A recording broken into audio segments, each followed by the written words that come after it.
How is everyone today? My name is Ned Bigby, and I'm here with my friend and commentator. Big play, that's me. How's it going, everybody? Oh man, I don't know about you, Big Play, but I'm pretty stoked for what we got going on today. Oh my gosh, dude. It's not only is it college football Saturday, go dogs, everyone, but we get to watch some amazing smash here. Literally some of the best talent in all of the Southeast is going to be here today. We have, not only the Eric Liu Esam, I know we have Myran, the Olimar, Crazy Man, Wrath. Everyone knows his Sonic. Epic Gabriel, Lulz, the Rob Main, Goblin. You can't have a tournament without him. And my favorite, Peebnut. Who are you looking forward to, Ned Bigby? Big Play, those are all some really good players. I'm gonna be honest. I'm pretty much in the same boat as you. There's so many good things going on, and I'm just looking forward to seeing what they all have to show. Mm-hmm. Not to mention, I'm sure there's probably going to be some, you might call them dark horses, who just are going to show up out of nowhere and show us what they got. Yeah, I think that's been a lot of the story of these Wi-Fi tournaments. It's tough for the best players to play their best when they're playing at home and not in the environment of a big major. And we get these Wi-Fi warriors that have been grinding for hours and hours, nothing better to do in quarantine, really showing that they can with a little help from the Wi-Fi gods, they can make their way up to the top of pretty much any Wi-Fi bracket you can see. Oh man, I mean that's the best way to describe it is the Wi-Fi gods, Big Play, because there are some magical moments that might happen via you could say lag, and that might be unfortunate for some, but for others it'll turn out pretty positive. Mm-hmm. So Big Play, what are some maybe character matchups you're looking forward to today that you might not normally see? Because we never know what we'll see in these matchups in these tournaments.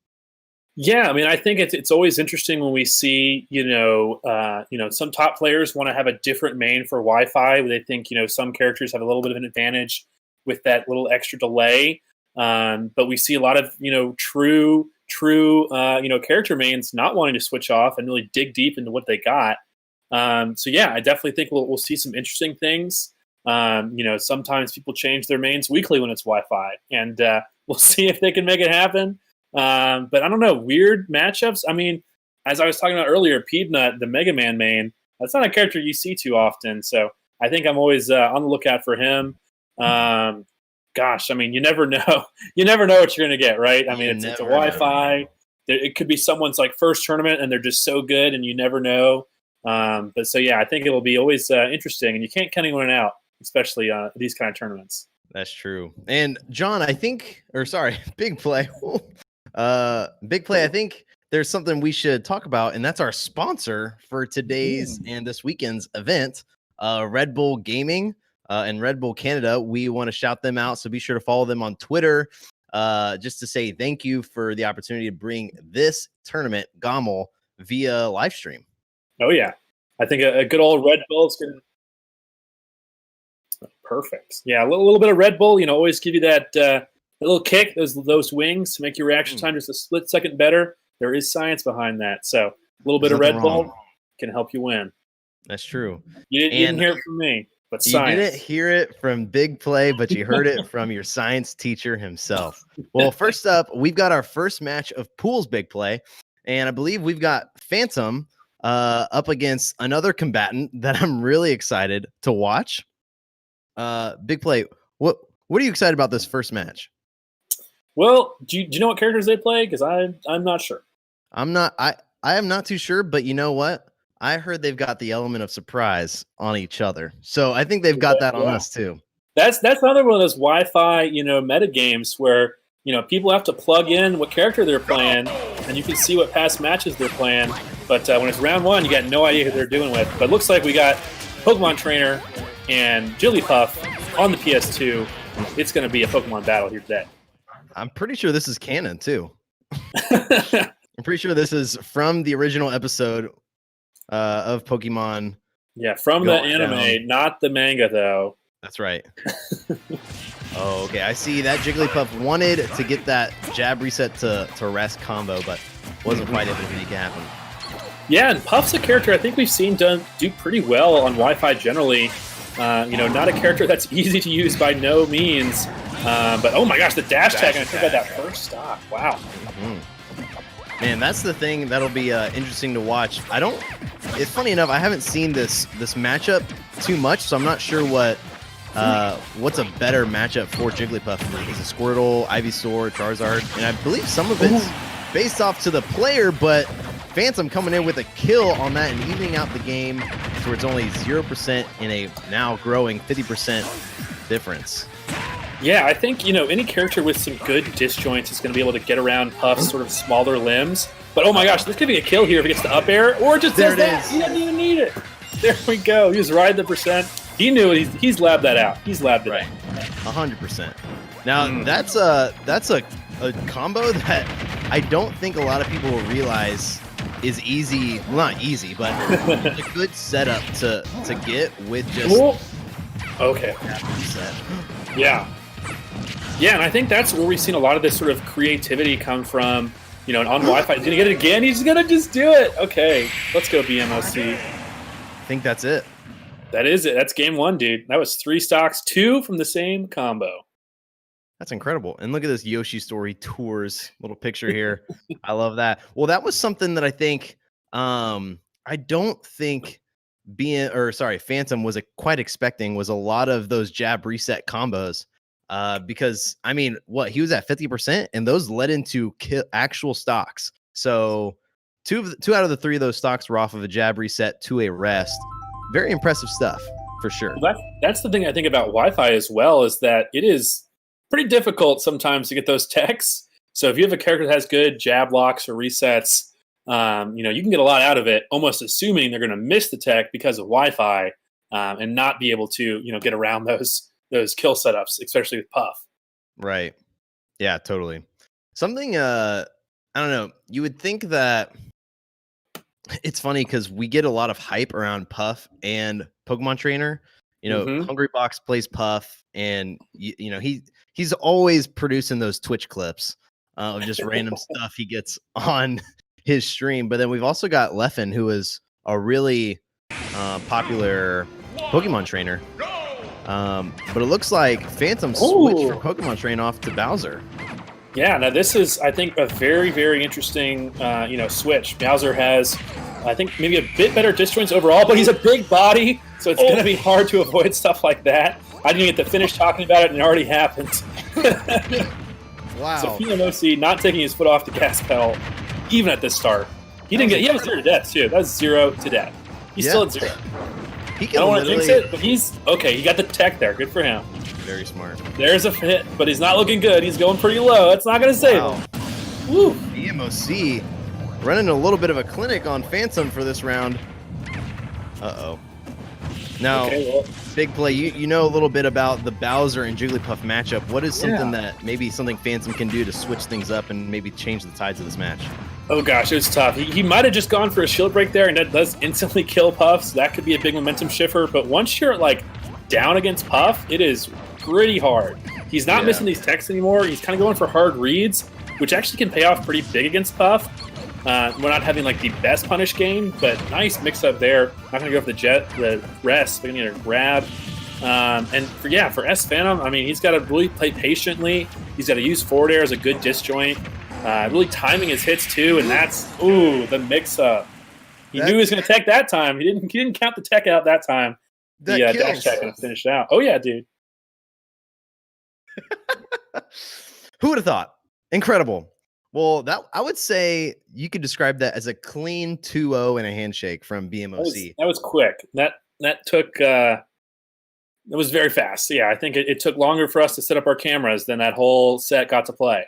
I think so. That being said, though, S Phantom did a great job showing up and did a great job. I don't know, just trying to switch things up. You could tell he really tried to adjust with the character switch, but BMOC just did a great job staying consistent and doing what he does best. Yeah, and I think that's, I think he's like one of those paramount, Wi-Fi puffs where he's really making a name for himself with this character. We don't see too often, but he's getting these, not only Wi-Fi combos with the jab reset, but then counting out that he's going to adapt to that and doing the mix up when he does tech it with the dash tech, I think, really smart and great adaptation. Yeah, super smart.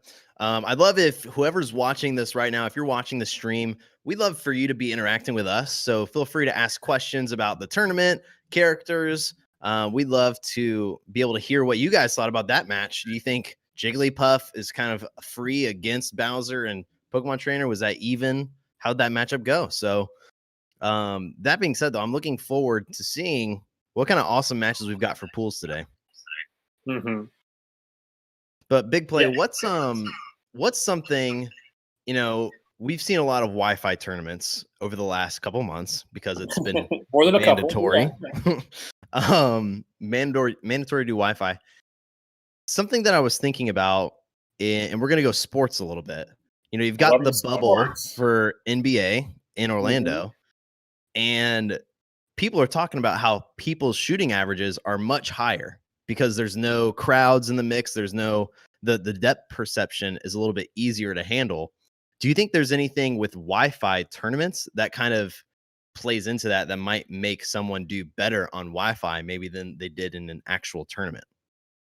Yeah, I think it's perfect. Yeah, I think it's a lot with the sort of comfort in your environment. When you're at home, you could be sitting in your comfy chair. Sometimes if you're going to a major or a local, the venue's like really hot or really cold, or maybe, God forbid, smelly. At home, you're sort of in your element. You'll be able to, crack open a cold one of water or Red Bull whenever you want. You've already bought it. You don't need to, go down to the store across the street from your local to buy something. So you've already, packed up. You got your whole 24 pack of Red Bull. You're ready to game all day, all night, right from your sofa. I think it's perfect. I mean, you've got a lot of good points. I think we should just do online tournaments forever now. Well, except for the lag. But if it wasn't for that, dude, maybe. True. Well, a Big Play, we've got a really cool match coming up next. We've got Wrathskull versus Danny.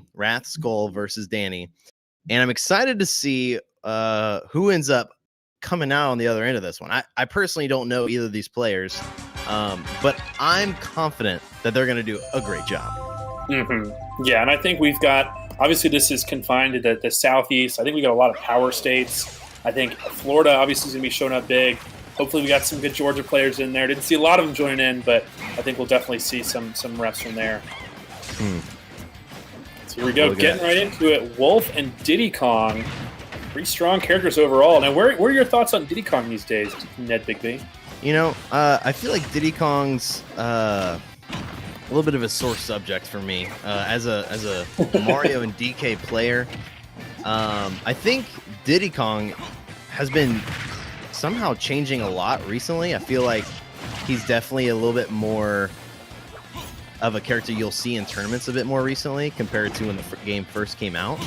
I feel like the meta has adapted really well with Diddy Kong. But he definitely likes to pull those bananas, and that's frustrating. Oh, yeah. I think, bananas are really the name of the game for a lot of Diddy Kong players. Very true. You can zone with them, you can trap with them, just be really pesky with them, and he's already very pesky with his aerials, so having that extra projectile can be really rough. I think, we didn't even mention the infinite yet. That can always come into play. Is that still a thing, or did that get patched out? I can't remember now. I know it got patched out at one point. I don't know if someone, but people always figure things out. So right. Be something new. Something that I think is interesting that might give us a little, just a fun fact about the player Rascal here. He's playing with the tag Estrella, which in Spanish stands for star. So that means he got the star kill animation. I don't know if that was on purpose or not, but he has the first stock lead over Danny. Yeah, I think Wolf is a really strong character, even on Wi-Fi, where he has these kind of massive hitboxes, to be honest, where it just covers a lot of area. And even if he's not always in your face, he has a very solid defensive game, too. So, whoever's at the lead in this matchup probably has a big advantage just based on how they play. But yeah, Rascal is just kind of going in, going hard, still living at 152, making that every little bit count.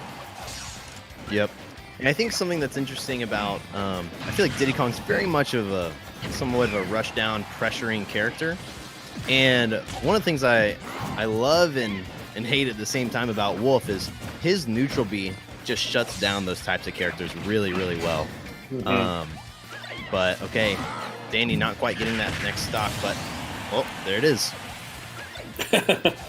Evening up the game a little bit. We got a 103% lead on Estrella, aka Rascal. Ooh.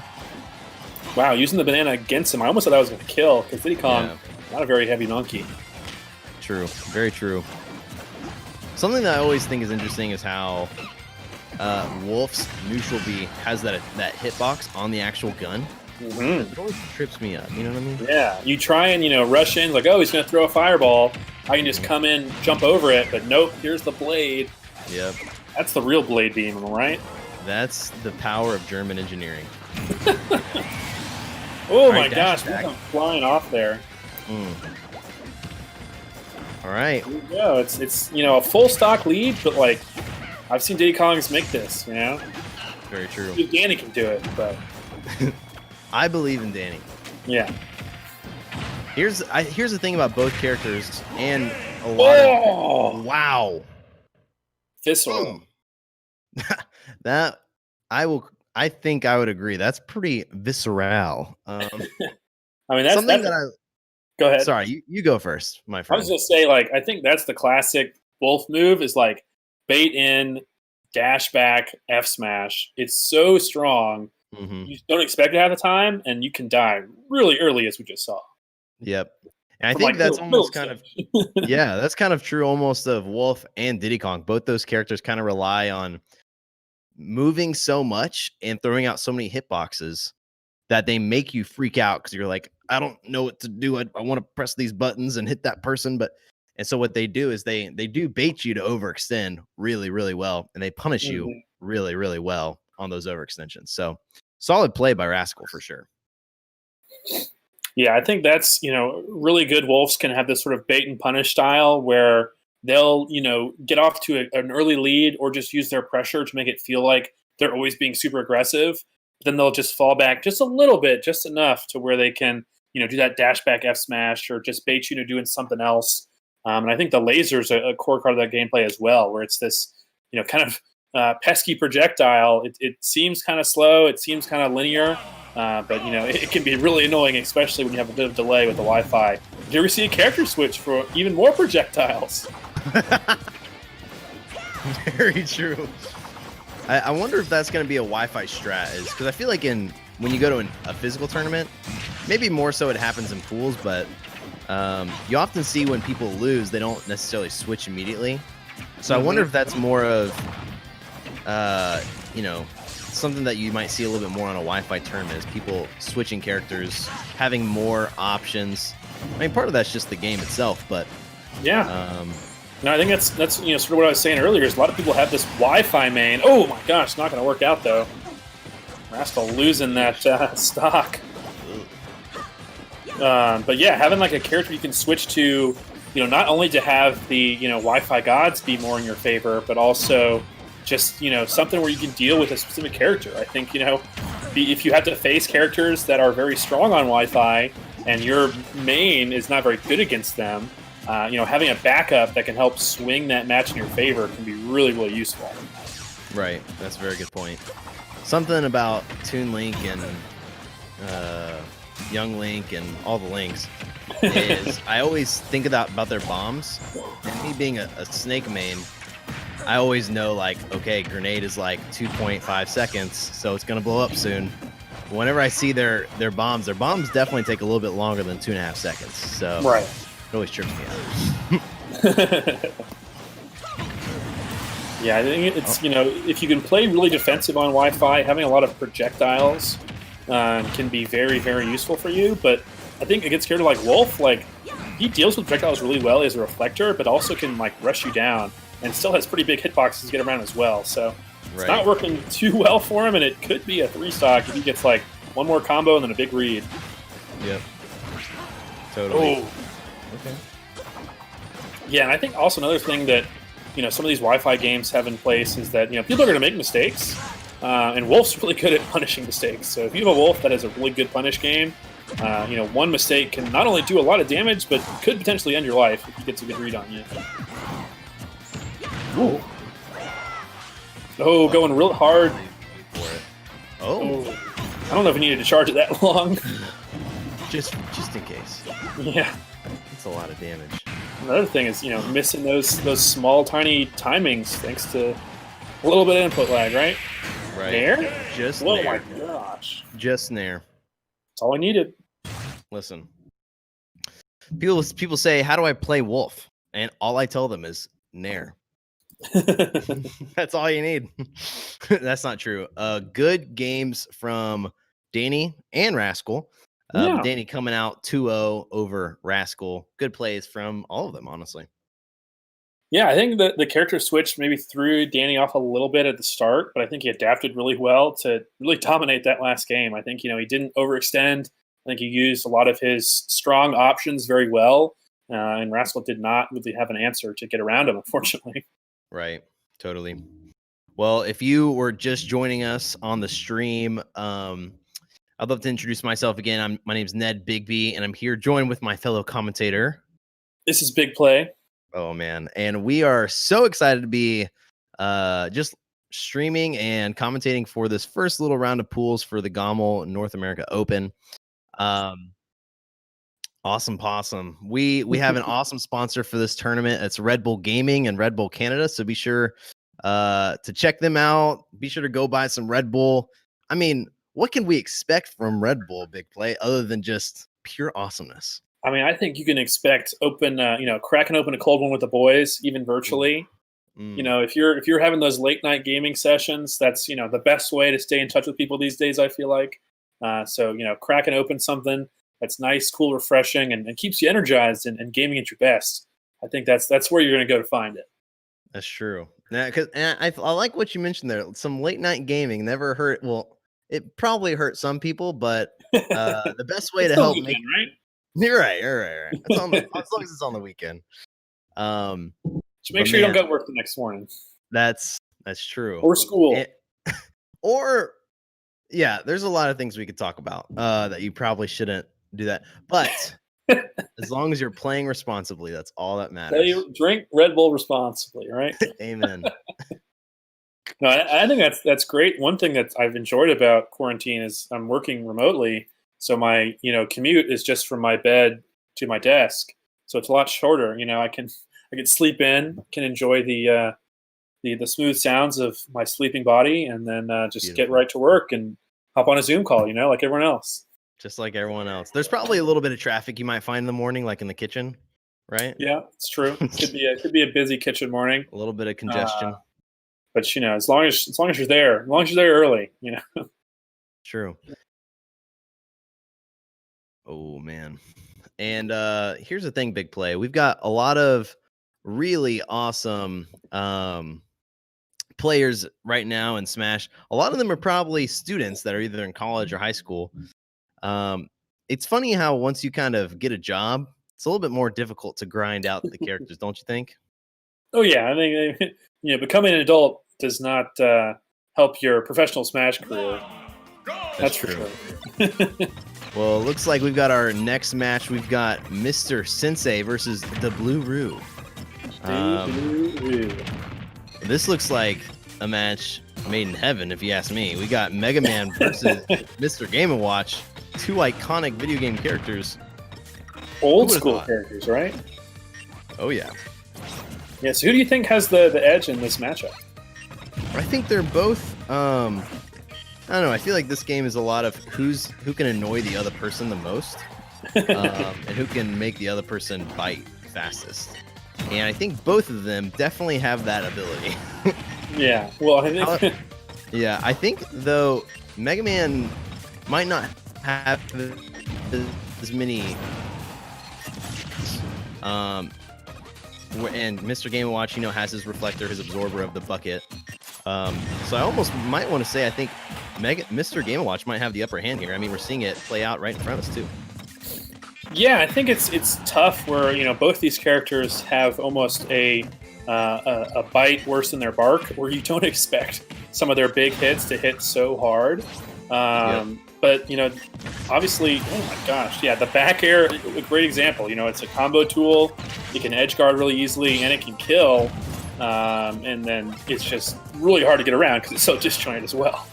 Right. And I think what Mr. Game & Watch has a really good just get out of jail free card, and that's his up B. Mm-hmm. So anytime he might be feeling pressured by Mega Man, he can just kind of up B out of that.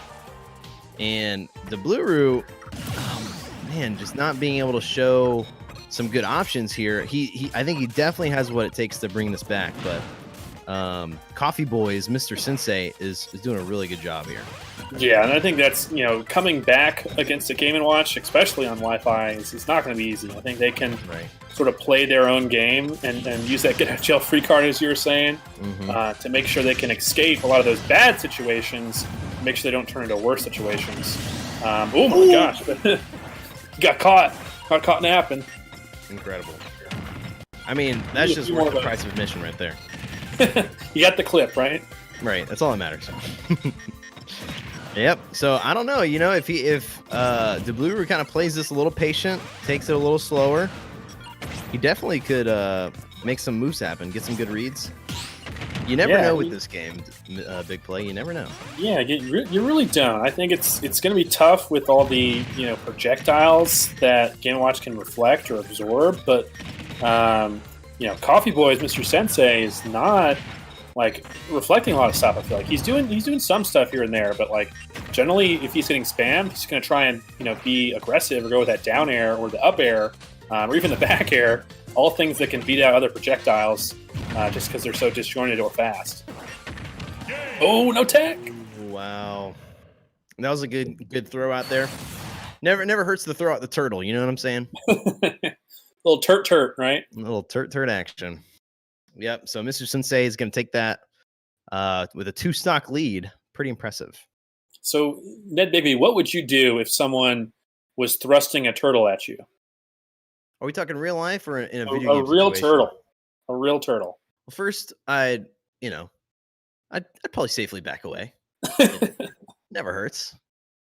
But I would probably make sure to make sure that turtle's okay, because if someone's thrusting a turtle, it means they're probably not properly handling a turtle. But it looks like I think they're striking and they're going to FD, which is what a great stage. Am I right? I mean, it is the OG, you might say. You might say. I actually have a hot take. Mm-hmm. I do whatever I can to make sure I don't go to FD when I do tournaments. I always strike FD. Just to mix it up? Yeah, I think. Well, I never play comfortably on FD. Yeah. Because I think when you're on FD, there is that you can create a really good wall, and if your character's really good at that, go for it. But I love the aspect of having platforms that just change the levels that exist in the match. I definitely agree with you there. I think, I guess my hot take is that I never want to go vanilla FD or Battlefield with the Omega variations. Mix it up, get something cooler looking instead of this thing we just see all the time. Oh yeah, 100%. What's your go-to Omega? My go-to Omega stage, it'd probably have to be either Pac-Land or you know what? It's Sonic. It's Green Hill Zone because I love all the Sonic music. Yep. Wait, doesn't Snake get his C4 just hidden on the Sonic stage? Oh, that's also really good. It's no one knows where it is, not even you. Yeah. Well, no Snake this game, but a full bucket is not going to break the shield. He's using the buckets pretty quick. He got one very start of the game. I know. He kind of mashed it. He's not a patient Coffee Boy, that's for sure. Maybe he's hyped up on some caffeine. You never. But it is a little late for coffee, so maybe he's drinking some Red Bull. Maybe he is drinking some Red Bull. You never know. Oh, that was smart. He kind of purposely ran into that peanut there. So what if Red Bull made a coffee? That'd be pretty cool, right? That'd be dangerous. I'll say that. I don't know. I know. Coca-Cola is working on making a Coke. Ooh, they didn't. Oh, that was interesting. Maybe he staled it from earlier. Oh, but the back end, of course. Yeah, I want to make sure that turtle's okay. That's all I'm going to say. That is one heavy turtle. Oh my gosh! It wouldn't be a Game & Watch set without a 9 attempt, and he got it. Oh, then he just died. So was it That's incredible. Man. Well, that was two clips back to back. A good, we love a good comeback. Mm-hmm. Ooh. Well, yeah. I mean, I think the Blu-ray is going to have to really keep his cool after getting that 9, and make this 2-stock comeback. He is a full stock down right now. That's tough. That is a little bit tough. Like we saw in the last game, doing a comeback against the Game & Watch is definitely not what you want to do. So why do you think he picked FD as his counterpick? I think a potential thought is maybe he just banked on the fact that he can make that wall better than Game & Watch could. Yeah, because it's really this. I feel like this stage is all about creating pressure and then just pushing them off stage. You know. Oh, well, speaking of off stage, this is going to be tough. Oh, nicely done, going high with the aerial. The dad directional air dodge. We love dads. Love a good dad. Oh, but he's too predictable with that dad. But the turtle. Yeah. Turd. Didn't they've named the turtle? Have Game & Watch's mains given a name to the turtle? I hope not. I surely hope they haven't. Well, we already got Randall the Cloud, the mascot of GOML.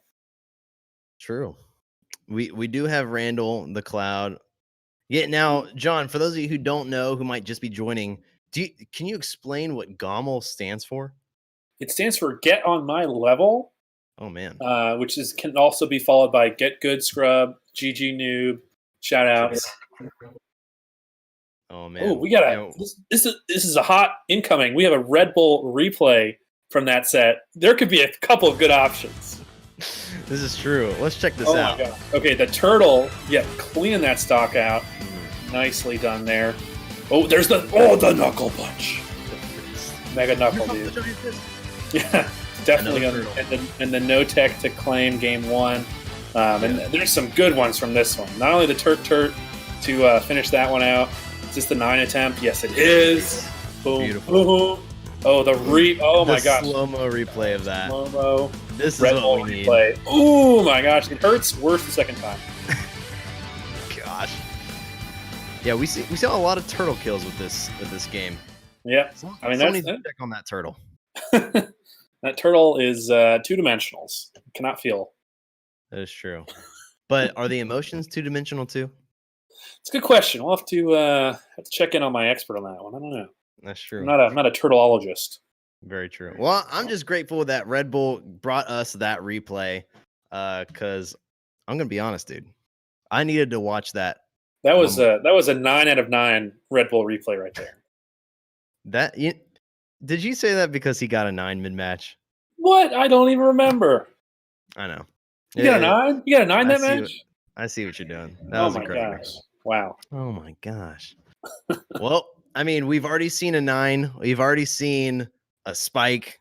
I mean, this tournament's going pretty well. That's all I'm gonna say. Yeah, I mean, when you have a Game & Watch and a Mega Man on stream, I don't think you can ask more than what we just saw.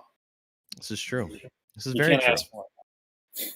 You could probably ask for a shield break, but yeah. So I wish I had seen a little bit more bucket action. Yeah, we definitely saw a lot of it, but he was kind of a quick release with that bucket. He kind of just finished too early, you might say. You might say that. Just sprayed his bucket everywhere a little too early. And it doesn't do anything, when you're that quick like that. You got to wait for the right opportunity. It's true. When they're really feeling it, when they're feeling the hurt. That's true. That's how you get shield breaks. Listen, I want to ask you something, Big Play. Have you ever played Game & Watch? I've played a few Game & Watches. Who would you say you've played more of, Game & Watch or Mega Man? Probably Game & Watch. No, like you personally. How much have you played? Yeah, I've played more Game & Watch than I have Mega Man. I'm not that big of a Mega Man fan in Smash. Yeah, It's all right. Sure. He's kind of tough to Sure. use, I think, effectively. I think I get he to is see very. enough. I agree. Yeah. I think there was one time I was with some friends and we played a tournament just at our home, and it was reverse main tournaments. So you had to use the other person's main. So I went up against someone as Mega Man, and they were playing Mario, who was my main at the time. And I didn't realize how hard, or should I say difficult, it is to control Mega Man effectively. And so now whenever I actually watch Mega Man players use Mega Man, like have him jumping around, doing all these things, I'm pretty impressed. Used to not be, but now I am. You think, Mega Man projectile character, he's going to be super spammy, but he can only have 3 pellets out at a time, just like the games. You can only send out 1 Crash Bomber. You can only send out 1 Metal Blade. And that's it. So you can't really just spam projectiles over and over again like some of these characters can. He's got to be a bit more tactical. He's got to be really, downloading the opponent's habits to be able to figure out, what they're going to do next, and then sort of plan those projectiles as a trap, or just stuff them out with something. This is true. Looks like we've got another match coming up with J Mafia and Quarter Circle. Quarter Circle. Man, I wonder if this Quarter Circle person is going to be playing any Shotos or like a That'd be a good call out, right? I think that'd be pretty clever. Or maybe they originally played a traditional fighter before Smash. True. You never know. I think a lot of Shotos are getting a lot of popularity recently. I think with the recent buffs, they've definitely popped up a little bit. I know. They're very, very strong. Sorry, what'd you say, Big Play? I was gonna say they're very, very strong characters. If we do get to see one, this is true. Now you got me hyped up to see a Shoto. I hope so. And if not, it's chill. Whatever. Yeah, it's whatever. Yeah. So I believe they're going to the classic, the original, the incredible Pokemon Stadium PlayStation 2. Oh, yeah. What? Oh. My favorite is when you go to a tournament and you say, PS2, and they're like, no. And then you strike and you still go to PS2. Yeah. That's my favorite. That's the classic as well. Oh yeah. I think my favorite thing I miss from in life tournaments is like when you walk up to someone and they say like, "Oh, is this or like what game is this?" And like you expect them to say like, "Oh, it's game 1 or game 2." You're like, no, it's Smash Bros, idiot. It's Smash Bros, you dummy. What game does it look like? Why are you here? That's clever. That is clever. Speaking of clever, let's see. I knew it. Yes. I knew it. We are excited for the Ken. This will be interesting. So Mr. Spumoni, Mr. Bigby, you have a brother that plays Ken, correct? Oh yeah.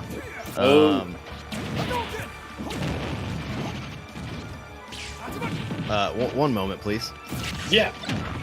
I think we can definitely see a lot of projectiles coming out from this rod. I think he's going a little bit too off stage there with the side B, but maybe he's trying to send a message early.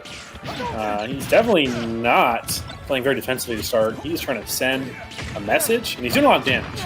So I can't count him out for that. And that's a pretty big read, taking that first stock. J Mafia, dude. He is not going to give him any breathing room, which I think is a good strategy against Shotos, but can also be pretty risky. They have a lot of good boxing tools, and if they stay grounded, they can really wobble out very well from their big hitboxes. Quarter Circle is kind of jumping a lot, but maybe he'll find some opportunities to turn around.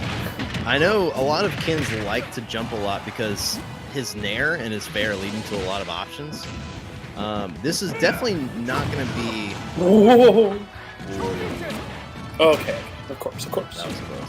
This is definitely not going to be Luke's favorite matchup, but I'm sure that's going to kill it. Yep. No. Because once Rob is a little bit of a big hitbox. Oh, okay, good. Wow. Yeah, he knows. He knows how to DI that one too.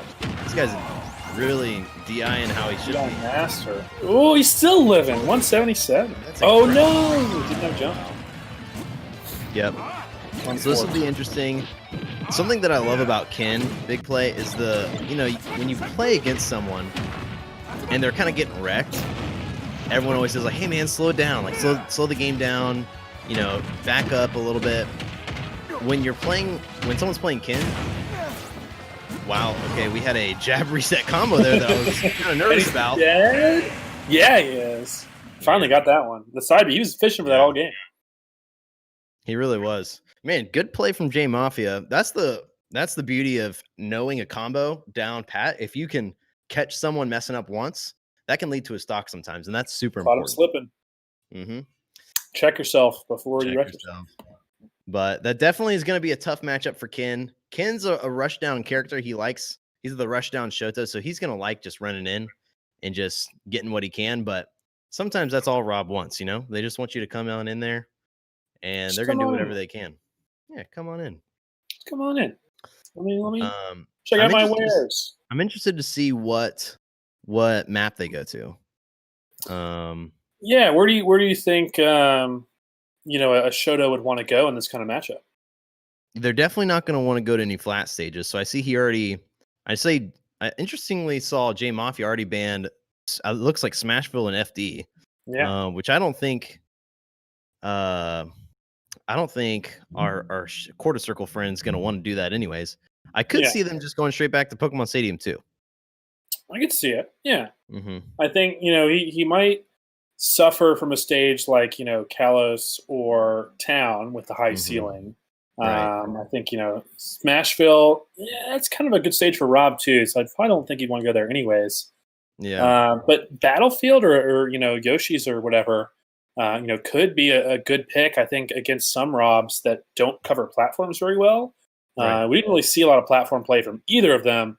But I don't know. It could be an interesting choice depending on how Quarter Circle feels confident with that, or if he, just wants to play his grounded game or jump in game. Yep.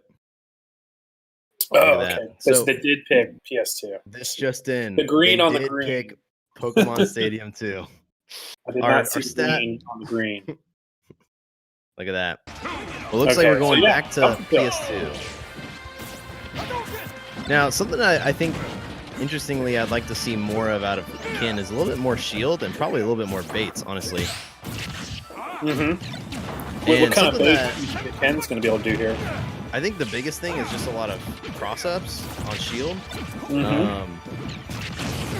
Because, you can literally, as Kin, you can jump on someone's shield and you can be on the top or bottom, doesn't matter. And you can just press down, mash down tilt. Yeah, they're not going to be able to grab you. Yeah. But something I noticed J Mafia is doing really well at is he's doing a lot of parries. So that is going to be an issue. Yeah, I think that's easier said than done. And I've really liked J Mafia's movement as well. I think he does a decent job of sort of mixing up the levels he's coming at, and that's probably making Quarter Circle a little uncomfortable. We saw the first game, he did a lot of jump-ins, didn't really work out. He's trying to mix it up, but really doesn't have an answer for it just yet. And that's why J Mafia is already up a whole stock. Yep, totally.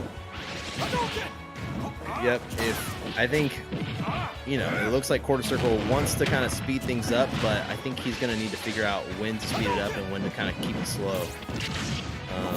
What he's not going to want to do is fall for any baits on J Mafia's part.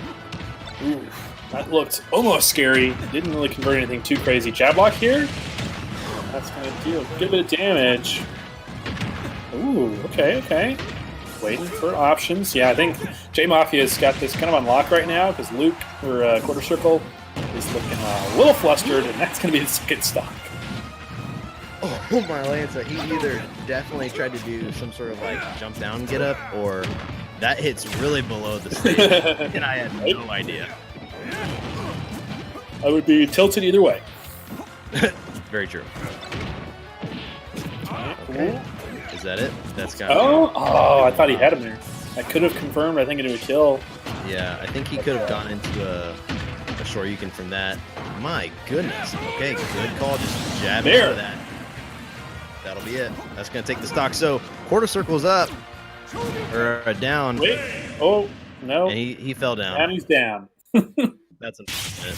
I hate to see that. Yeah, I don't know if that was just Wi-Fi or just I don't know, man. What was it? Yeah, you never know. Sometimes that happens. I know, when you're doing a back air.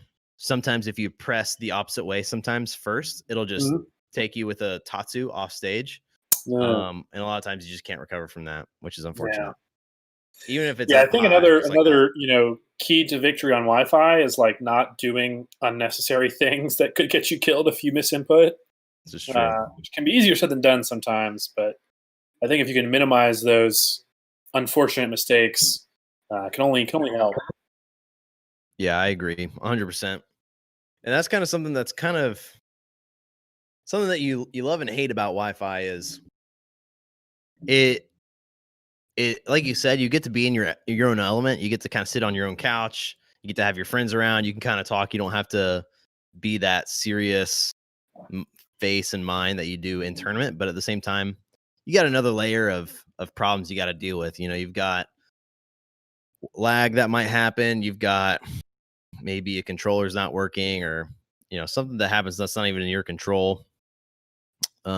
Your mom's calling you saying dinner's ready, and you're like, shut up. But your dad's on the Netflix account streaming 4K movies. Oh yeah, which all those things can really bother you. That's kind of what's hard about even tournaments sometimes too, is when they're calling, like if you're in doubles and singles at the same time and they're calling singles and you're in the middle of a doubles match, it's like, I'm playing doubles. You're like, I'm here.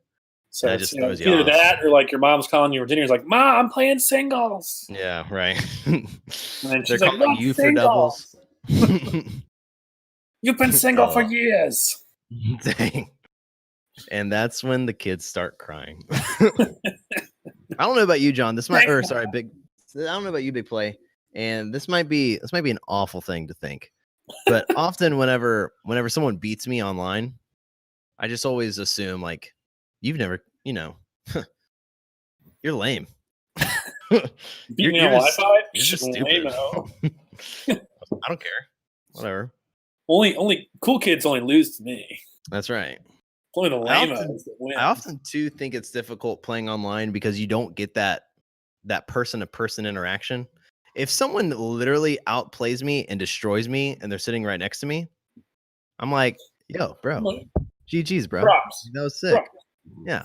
Sick. But when someone absolutely poops on me online, I'm just like, that dude is the biggest jerk I've ever met in my entire life. So it's kind of difficult. You hate to see that, it kind of makes you more mad sometimes, but this is where we're at right now. Yeah, I think it's tough. Like for me personally, I always like to ask for advice, or like, hey, how do I get out of that combo you did to me? And not only is that harder to do on Wi-Fi or Smash UG chat, but half the time they're like, oh, I don't know, or I just mash, I don't know. Dude, like, just it's like, what? It's like, it's inescapable that you just can't or something. It's unfortunate, but speaking of camping, we're gonna get none of that this game, right? That's right. We've got it's Chez versus Fragalo. That's cool. Why don't more people have their pictures up? That's awesome. Well, everyone knows Chez, right? Right.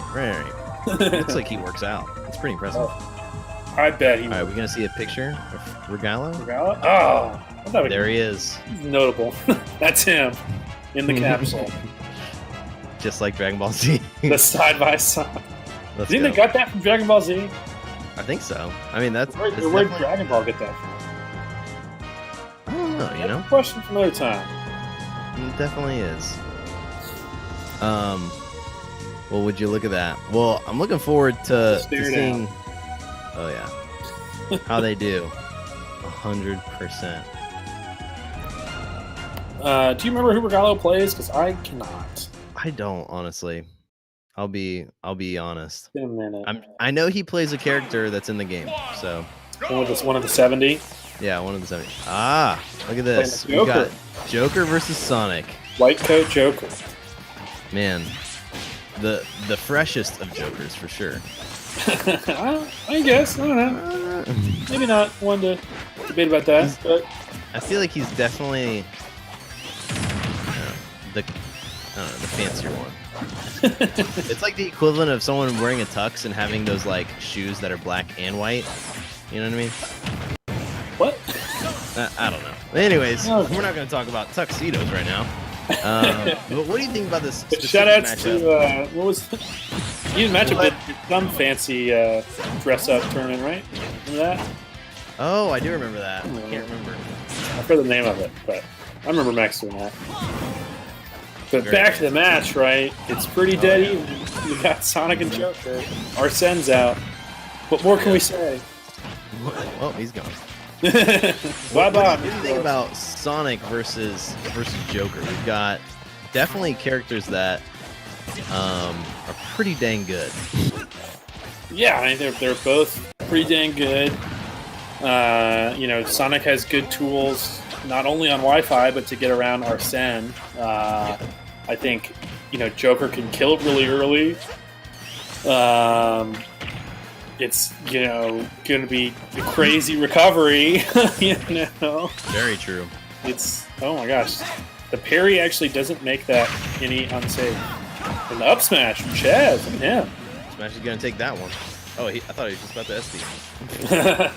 It's like, holy fuck, after I killed you. Those small little knife blades. That's going to take that stock for sure. Ooh, and a taunt! Whoa! And a taunt! It's 2 stock. What? Holy cow. What did he mean by that? I don't know. Maybe it was an accident. Maybe. No way. He did that on purpose. I always am interested when people taunt or like they, you know, they crouch or teabag or anything. Even if they're losing, there is an aspect of like just straight. It's like, come at me, bro. Yeah, very much so. Taunts 4. It never works for me though. Like, every time I try it, I just lose. Yeah, I feel like, I don't know, the taunt after, you know, coming back on a fresh stock is very different than the taunt, like, after you just killed somebody, right? Yeah, if you get killed and you taunt, it's more of like saying, yeah, you wrecked me. Like, right. GG's. Like the Wi-Fi fist bump, like the FCG head nod, right? Right. Yeah, because there's a couple times I'll get wrecked and I just kind of do a little crouch, or I'll do a little Respect. DK. Like that. Who knows? All right. Well, this match, I feel like this match is definitely a little bit more even than the last couple matches we've seen. We can see here that Regalo, who had, you know, just Ches had that first stock on the very beginning, but Regalo's up with a 79% lead right now. Yeah, and you think, like, obviously Joker can get some early kills, maybe Sonic not as much. Yeah. So I think, you know, Ches can't really... Oh my gosh, what? What did he lock onto there? Yeah, it looked like he was close enough. That was that homing attack? Yeah, it looks like it. What in the world? That move is always dangerous to do off stage because unless you're within range, because you can literally spot dodge, right? And it won't home in on you, and they'll just kill themselves. Yeah, that was like, you know, Sonic 06 homing attack where it just goes to nowhere, right? True. So Regalo, the Joker, took that after I think he did lose the stock at the very beginning. Lost the first stock, right? yeah. Then evened it up pretty quickly though. It was 0-0 at 2 stocks apiece. True. So solid play from both. I'm interested to see this next match. I could really see just Ches coming back with this and making it a three game. Yep. Oh, there we go. The flip flop. Ooh, there it is. Ches. All right. You know, I will say this, and maybe Ches doesn't look like a Sonic player. You know what I mean? Like, there's certain people who kind of look like they play Sonic. Like Sunita? Yeah. You know, he looks kind of... I don't know. Most Sonic players, I feel like, have glasses. I don't know what that says, but okay. I'll take your word for that. We'll just see. We'll see what happens. Anyway, that's all I'm gonna say about that. Okay. What do Joker players look like Joker? Joker players usually always have a leather jacket of some sort. That's Falcon players, I thought. Oh. You're getting your players mixed up. It's a jacket. Yeah, there you go. Falcon players have like the all black leather. Yeah. The Joker players either have like a different color, they've got patches on, sorts of stuff like that. Okay. Of course. But, it's Right. Wi-Fi, so we can't see what they're wearing, unfortunately. No style That's PR true. quarantine. No style PR in the quarantine. Very true. It's unfortunate, but, it's the sacrifice we have to make. That's true. All right. Ches doing a good job owning the stage on this match. I feel like he Yeah. just controlling the ground, controlling neutral a little bit better. Which is, Sonic's really good at that anyways.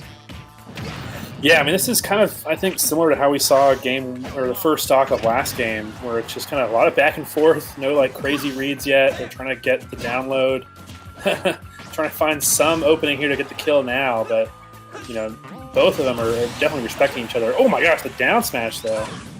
Did he go over the ledge? Maybe a little bit. I'm not sure. I mean, it is. I feel like Joker's down smash does Oh no, save Ches! for sure. Ches did not. Oh no, he's taunting after his SD. That's an interesting one. What does that taunt say about? Okay, here we got Arsene. Oh, Arsene's up B though. Oh, the no tech. Big yikes. Big yikes. You know what they call Arsene's up B? What? Give you wings. Brought to you by Red Bull. Oh, actually, I did hear that on Reddit, so that's pretty cool. Yeah, send us to Smash Reddit. And in partnership with Red Bull, of course. Of course.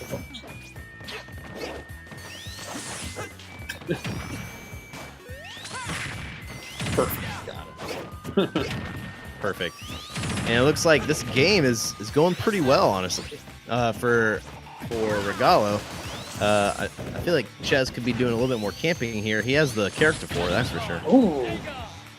Yeah, he's got a lot of momentum on him now with the Arsene. This is really scary. Nice wait for the spot dodge from Ches, though. Oh, yeah. For sure. Going high. Oh, my gosh. Sonic Speed. Gonna call that one out. And we're even stocks. Even after Ches SD.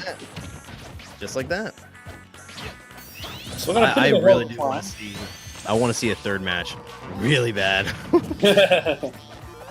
Yeah, this is, pretty even Stevens, you might say. That's true. Shout out to Shia LaBeouf. Shout outs. Early career Shia LaBeouf. Yeah, man. Did you hear about his tattoo? I don't want to hear about it. Yeah, we don't have to talk about it. All right, this could be dangerous for Ches. We've got Arsene on deck. Yeah, a lot of back airs, obviously. I don't know if that'll kill center stage, but definitely when he's off stage. He's got to get him there first. Ches not get. Oh, he just missed it. That could have been it, dude. That could have been it, dude. Oh, look at that tiny M&M. Good hold. I would have let go of my shield, honestly, at that point. Okay. Yeah, I'm scared. Honestly, Arsene's gone. This could be... This could be Ches's game, but... I think he's still got a lot of, percent. He's only at 77, so I think Arsene can definitely come back. You could probably, do down B against one of those springs or something to make it even faster. Right. Or you can just start killing him with smash attacks at these percents. He's at 140, way off stage. Ches still, I think, has the uphill battle here. Wow, that was such a good get out. There was so much pressure in that moment. Man. Wow. Who would have thought a Joker forward throw would kill that? What would take that match? It has been a while since I've seen that happen. It's true. Well, Regalo defeating Ches, going down to the round of 16. True. Advancing on. I think we're going pretty fast here. I think shout outs to the people running this tournament because things are going quick. It is efficient. No one's in the bathroom right now. No one's playing friendlies. That's for sure. Yeah, no one's in 2 tournaments where we have to wait for someone to finish grand finals, another tournament to hop on their game. This is true. So yeah, shout outs for sure. And we've got pools today, and we've got the rest of the tournament tomorrow, correct? Yeah, I think it's either top 8 or top 8 qualifiers start tomorrow. Got it. Oh man. Hold on, this is hot off the presses. We get another Red Bull replay for that hot set. Let's check this one out for coming sure. In hot. You might even say it's coming in toasty. Oh. Yeah. Too bad Toaster Strudels didn't sponsor us. Sure. But here we go, Red Bull replay. That down smash was pretty nice. I like that a lot. Fresh too. That was definitely a 2-frame for sure. And this, the Ches, just the awareness coming in super fast. Yeah, watch this. Look at, like, I mean, you kind of see he's coming there, but the platform's moving away. So Ches has the awareness to go a little bit extra further than normal.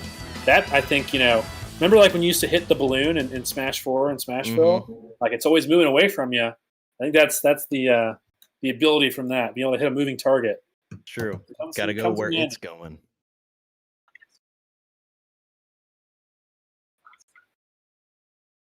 Awesome possum.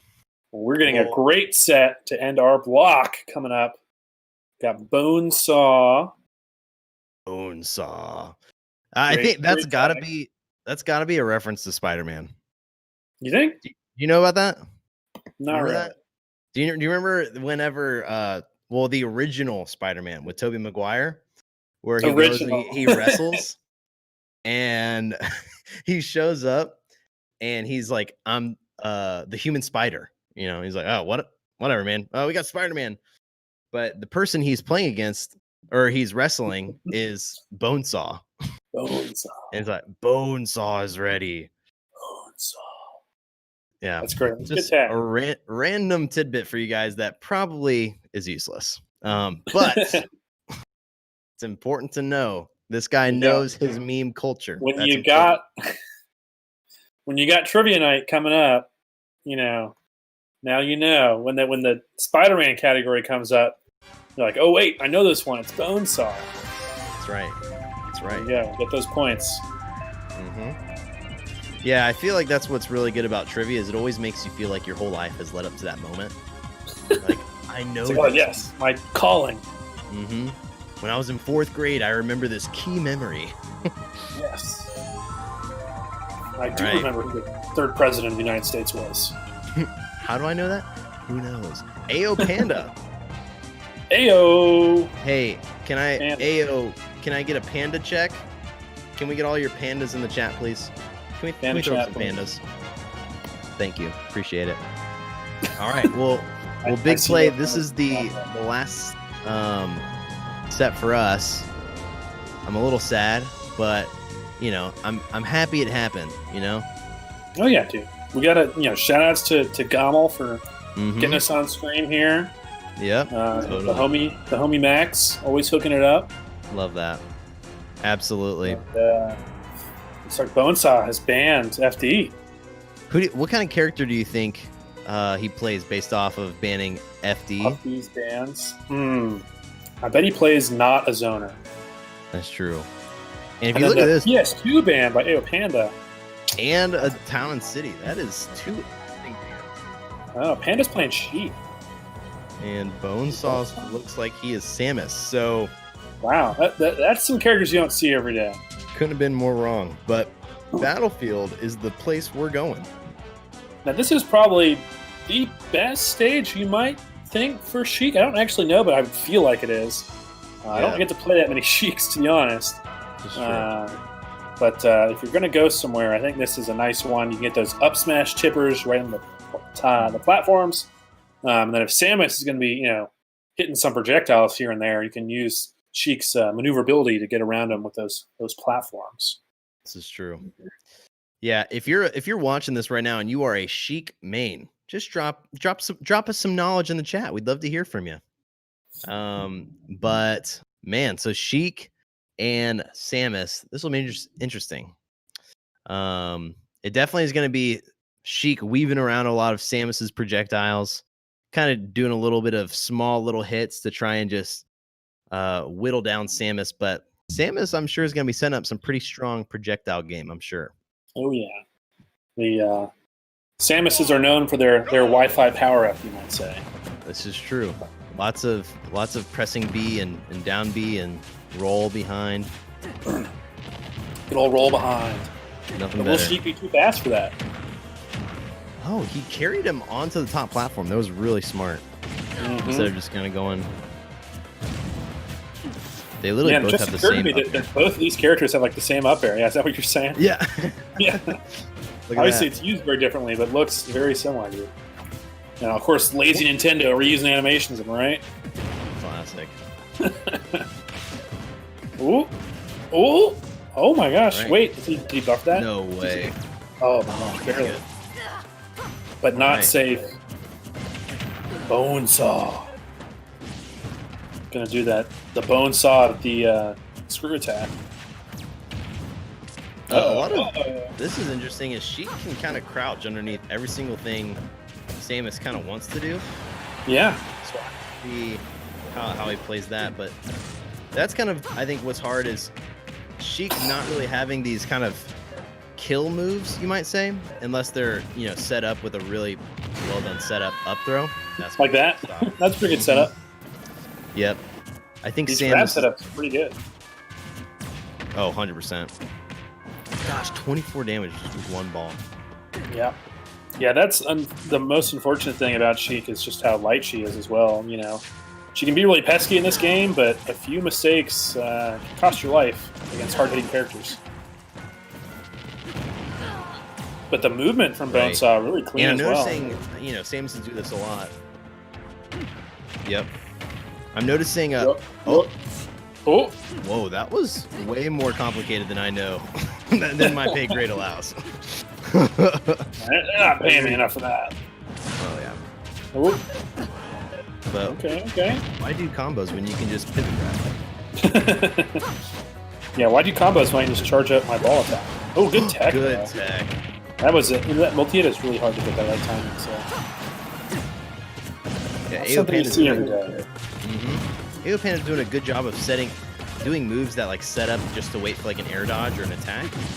And Bonesaw's been coming on the offensive with all those options. Okay. Yeah, almost died across the stage. Good bomb placement at the ledge there. A lot of pressure. Bonesaw using up all his resources though, so great timing from AO Panda. Not gonna. Oh, there it is. Oh, I think that was definitely either a shield poke or he just dropped shield. Yeah, he mixed them up there. He's like, "Oh, I'm safe, right?" He's like, "Nope." Yeah, Okay, something. oh, that's yeah, gonna. Oh my god. I feel like, you know, one of the things Sheik's got is just so the frame data is so good that she's gonna just love to just try and combo Samus into oblivion. But Samus having that up B kind of escape option, that's gonna be kind of dangerous for Sheik for sure. Yeah, and Samus is pretty hard to combo anyways. I mean, she's kind of floaty, so it can be really tough to get those hits in. Is that gonna? Oh my goodness! It comes so fast. You never expect it. You never expect it. But yeah, you might even say that was a nice back air. That was a nice back. Very true. But yeah, I feel like obviously I don't know a lot about the Sheik and their matchup chart, but I feel like this one's got to be pretty tough. If you can't combo Samus and then you die kind of early, and then I don't know, I feel like Bonesaw or AO Panda, excuse me, kind of has to play the waiting game. Something Samus really isn't that great at is landing because she's a little more floaty. You might think like, oh yeah, she can just like, you know, be reverse or drop the bombs and get around it. But like, other than that, those are pretty easy to get around. So if you can punish landings against a Samus, you can generally have at least rack up a lot of damage, maybe not a kill early against Sheik. So true. You think we'll see a character switch? Probably not. I mean, when you're a Sheik man, I think you're kind of committed, you know? Like, if you're going to get those combos, you're going to practice those combos. Yeah, no one dual main Sheik. They sell out for sure. Well, that'll be interesting. I'm interested to see where they go. Okay, Bonesaw banning some FD and some Smashville action. Bonesaw banning the like stereotypical Samus stages. Yeah, that's right. Interesting. I can definitely see Smashville because that's probably Sheik's actual best stage. True, very true. FD is an interesting choice, but maybe he doesn't feel comfortable with his landing on a flat stage. So he did a really good job, I think, of baiting him on the platform, getting that up B kill with the screw attack on the top platform. So yeah, we'll see where they go. Platforms didn't really help out AO Panda too much. No, not as much as he probably would have liked.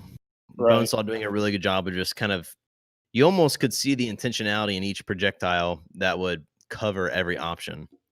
Yeah, I mean, he got that one up smash kill on the platform, but I feel like even that was kind of almost a mistake from Bonesaw. Yeah, we maybe could have kept holding shield, but Town and City Very interesting choice going against the Samus here. Gotta love us some good old town and city. The 'Cause town and the city. you know why it's called that, right? Because you go to the town and the city. Would you look at that? Wow. Would you look Explains at itself. that? Beautiful. You know why they call it Final Destination? Why? Because it's the final destination. No way. Wow. Well, then why do they call it FD then? That's just Final Destination. Oh. You know what they call it the Pokemon Stadium? I heard it's because, well, it's the first Pokemon Stadium, that's for sure. Okay, all I'm going to say too is I want to know how many people remember that Pokemon Stadium was actually a game. Dude, it's like the main reason I got an N64 when I was a It kid. was so good. Oh, yeah, totally. Just for the mini games. Yep.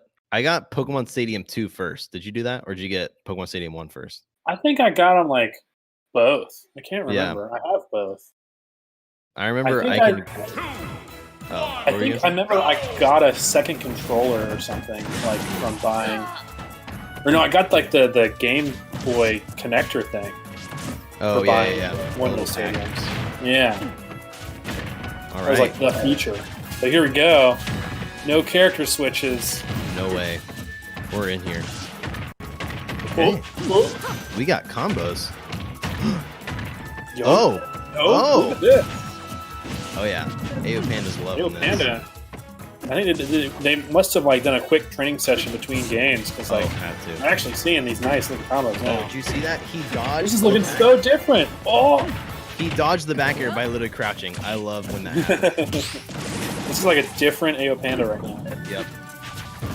Something that I think Sheik has that, you know, could be really frustrating for Samus is she can just kind of run, like when she runs, she gets low profile. So she can literally run under like things like the down B bombs, all sorts of stuff like that. Ooh, AO Panda's defense kind of letting up a little bit right now. He was good offensive to start and then he slowed down a bit. And I think the quickness to start the game was where he definitely needs to be. Oh, yeah. Bonesaw was feeling a little flustered, but I think they're both in control now.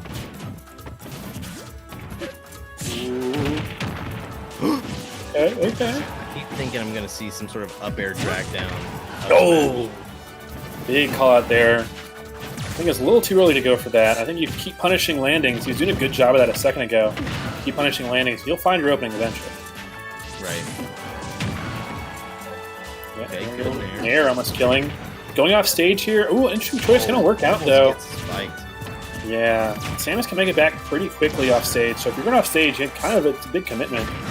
Obviously, Sheik can take some time. That back here almost killing all the way across the stage. You can see the kill power difference. Ooh, Wow. look at that. Lucky. That's the curse of Sheik, is you can get someone to 150 and then they can almost kill you. Right. At like 90. Yeah, this will, like, Nair will kill, back air will kill, maybe like half charge shot will kill, throw will definitely kill, dash attack will probably kill. Doing a lot of really good job at getting around some of these things. I'm expecting some like random upbeat.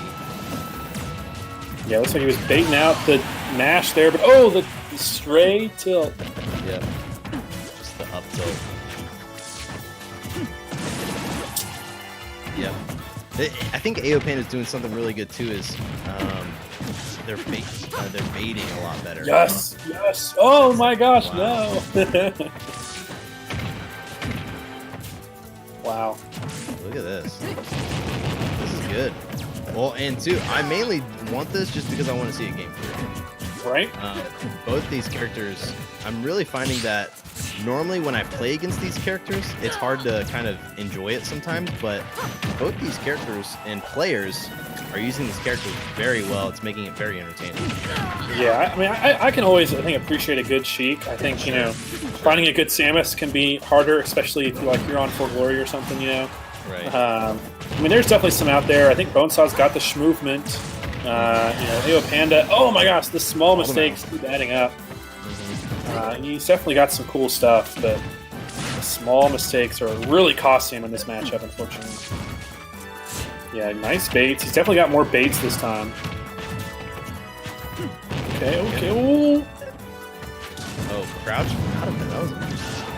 Yeah, nice. Good defense. Yo, Panda maybe feeling himself. He's going to have to beat if he wants to win this. Oh, man. Ooh. Crazy. Okay. Oh, no, the bomb. I do feel like AO Panda's like picking when to go in a little bit better. But maybe he's overthinking it, I think. Like right now, he was doing a better job earlier. Now he's kind of press the buttons. Yeah, overdoing it. But hey, that'll work. Parry There's a stop. I think when I think when you parry and get a kill, it's always just way more epic. Yep. Ooh, combo time? I think so. Yep, gonna wait for an option. Get the reset. Not gonna get true combos on Samus, but good resets here. Only 28 damage though, so that kind of hurts. Yeah. Okay. Ooh. Yeah, one big hit though from Bonesaw will finish this out, so you gotta watch out. Yeah, easily like an up B or a definitely still. Yeah, any of the smash attacks, probably back air, even neutral air, I bet. A fully charged shot. Hasn't done many of those, but there's the back air. Oof. Yep, that was a nice aerial. I'll say that. Nice aerial. Yeah, actually, I sometimes get neutral air and back air mixed up for Samus. They look kind of similar. They look a little similar, honestly. They're both kicks. Yeah. They look behind her, I think, at some point. Yeah. Well, good games from AO Panda and Bonesaw. I mean, really solid play. Very entertaining stuff. I was entertained. Oh, yeah. And, I feel like you could definitely tell AO Panda did a great job adapting on that second match or second game. Kind of just let instincts take over. Or I guess instincts and grind. Kind of like that inner, voice where you're just like, oh, just mash, Yep. Instead of saying, okay, wait back, hold up. Yeah. Because sometimes that's what you got to do. Hold on. I'm getting a breaking news report. Another Red Bull replay for that one. Let's go. I am down for that. We've got... Yeah, there's that nice platforms there, the up smash. And this was a good bait from Bonesaw. I think he knew what he was going for there. Going to win the top platform. Up B, of course. Finish that one. It's so fast, dude. You always got to watch out for it. And that was really clean, too. That movement, I don't even know how I did that. Yeah, that was very fresh. Very cool. There. Yeah. Oh, this almost kill. Just stop the replay there, right? Honestly. Unfortunate. And then here he is, going to get shot by that charge shot. And going to finish it out here. Let's see. Oh, I guess that is neutral air. I think it was there, yeah. Man, well, good plays from both all around. I think each of them got some good Twitch clips to send home to the homies. Send home to mama. Send home to mama. So I would say that was a game well done. Yeah, I enjoyed it. I think Ned Bigby, has been a pleasure commentating with you today for this GOML Southeast Open. I know there's a lot more games today. Going to be a lot more games tomorrow as well. And I hope everyone keeps on watching. Oh, absolutely. Big play. It's always a pleasure getting to commentate with you. It's also a lot of fun just getting to watch Smash. It's always good to see a Smash tournament again because you don't see them as often as if you'd like anymore. But that being said, we have loved being a part of this and even being a part of just the tournament itself. So I'm excited and it's been a good time. Yeah, it's been a pleasure, everyone. So don't change that dial. We still got a lot more Smash to go, but unfortunately, Ned and I will be signing off for the day. True. Very true.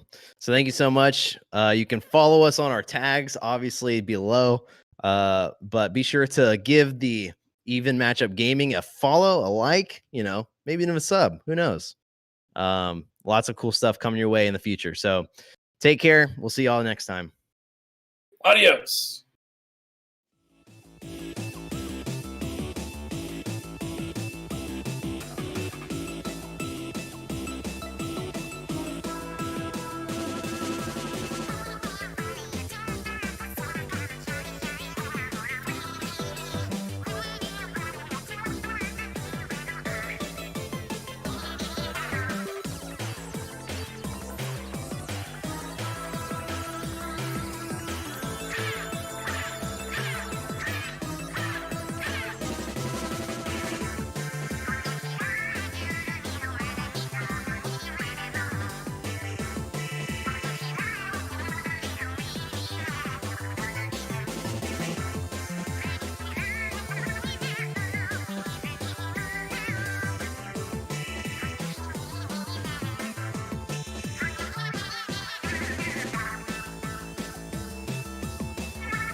Welcome back to the Get On My Level NA Open. Woo. My name's Jay Chillin. I'm here with my man Luther. What up? How you doing today, Luther? Dude, I'm doing so good. I'm so excited to finally see some good Smash Bros. Stuff. It's been a minute since any of us have been to any tournament, so I'm sure everyone's excited to see like really good talent all come together again. Even if it is online on the Wi-Fi, it's still good just to kind of have that same feeling as we used to have once. And I hope everyone's being safe out there, and I hope y'all are cozy in bed, ready to watch some great games, man. How have you been? You know, I'm hanging in there, obviously. I love that we got these online tournaments to keep our Smash filled at the max. You know, we've had some great online tournaments so far. Obviously, we do miss being in person. We miss these IRL tournaments, but you know, while people may have opinions one way or the other on online Smash, it's great to just be able to still compete. You know, be able to showcase these amazing players and a lot of different groups of players as well. I always give that kind of narrative to people who go against maybe the online tournament format, but like we've seen some awesome players kind of come out of the woodworks in online formats, or just players who get a better chance to shine. A different circulation of players, which I think is really cool. So I'm excited to see what we got for the rest of today, and especially for tomorrow. Dude, yeah, I mean, honestly, like you said, like the level up that certain players have had coming from just being in-person tournaments, there's definitely a drop-off in the competition because nothing was going on. They were still trying to hammer out the little fine-tuning bits of online tournaments, how to more efficiently run them, how actually it would even work in the first place, having these huge majors only online. It's chaotic, and shout out to all our TOs out there who are helping organize these events and everything. But it's really cool to see some of these players just rise up, and it's like I knew some of these guys like locally, and it's great to see them level up. And now we're about to get into this first match. I believe it is Ross versus Doc. Yeah, two Florida players, I believe. Ross, we are very familiar with in our area of Florida. Great guy, always fun to watch. I see he messes around on some of the links, some of the sword characters. Doc, another fun one, I believe on the Incineroar. So if he's keeping it consistent through, excellent picture there, by the way. I think that really encapsulates the play style. But yeah, so this match I believe is into top 32. If not, it is a Yep, we got right here Rostock. Yep. Ross coming out of Pool A7. Both of them coming out of Pool A7 actually.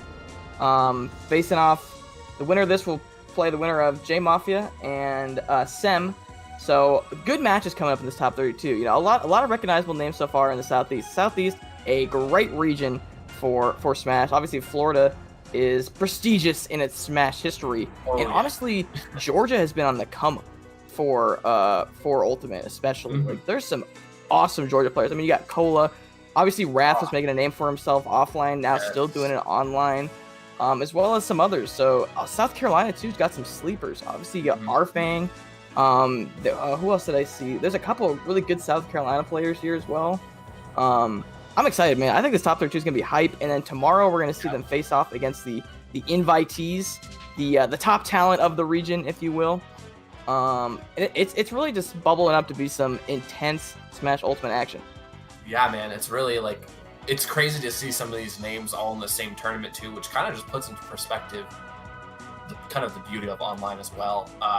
But like Ross is a really well-known name around Florida. Doc is also really well-known. I'm really excited for this match, honestly, because Ross plays both Joker, he plays Link, he plays a couple of different sword characters, and all around just a really solid player who really knows how to get in against people and just smother them completely. But then he can flip and play Link or someone that has a little bit more range and can set up really well and just kind of block out options.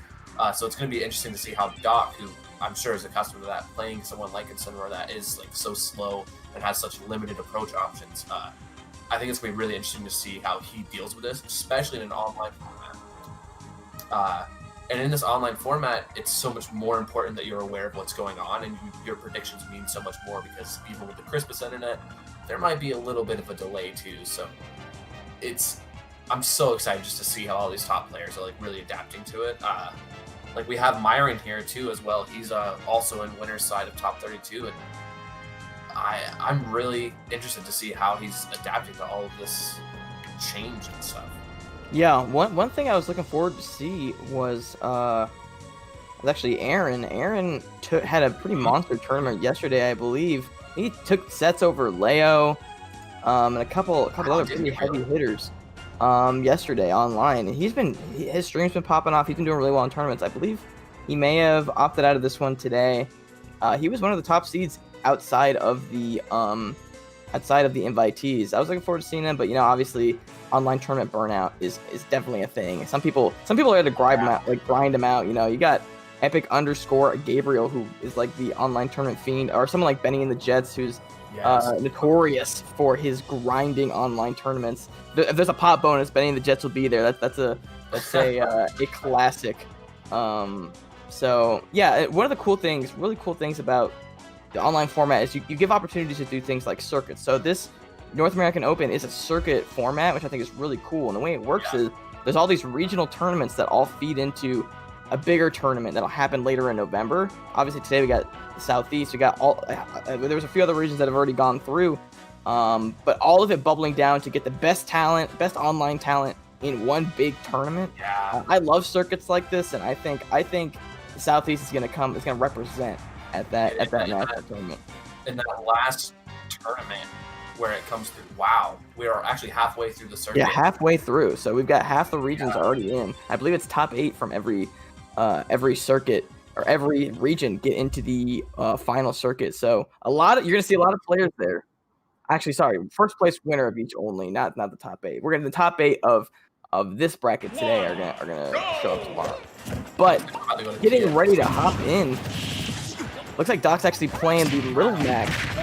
We're seeing the Ross Banjo again. There was a little bit of a period where he opted to not use Banjo just because that little bit of a new character crisis wore off for some people, and they were ready to kind of practice really against Banjo, and they kind of figured out his tricks. But Ross always has something on his sleeve. You can never count that out. And it's going to be a little bit hard for Mac to approach it all. So I think, as we've seen so far, Doc's kind of opting to more so just punish options that Banjo's going to pick.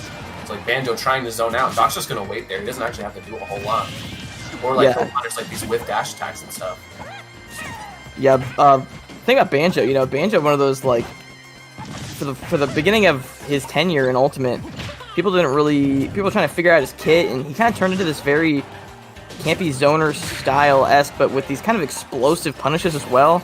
No pun with the grenade there, but you're gonna see Ross use that neutral beam to kind of space him out, kind of interrupt, kind of like those Mega Man pellets, just these short, sweet projectiles that kind of interrupt approaches. Completely stops him. Yeah, Sid has a big percent here, though. I mean, a 4 tilt from Doc's gonna end this, especially with that range. It's not gonna take much for Ross either to get this Little Mac off stage, and only one Wonder Wing left. And that's huge. If he uses that last Wonder Wing to get back, that's one less thing that Doc has to worry about on his plate. Yeah, you can see he kind of adjusted, going for the low recovery. Character that definitely plays on a different rhythm than anyone else, and so I think that's why it's hard sometimes to be able to fight him. Just because he plays his own weird game that just kind of is off-putting almost sometimes.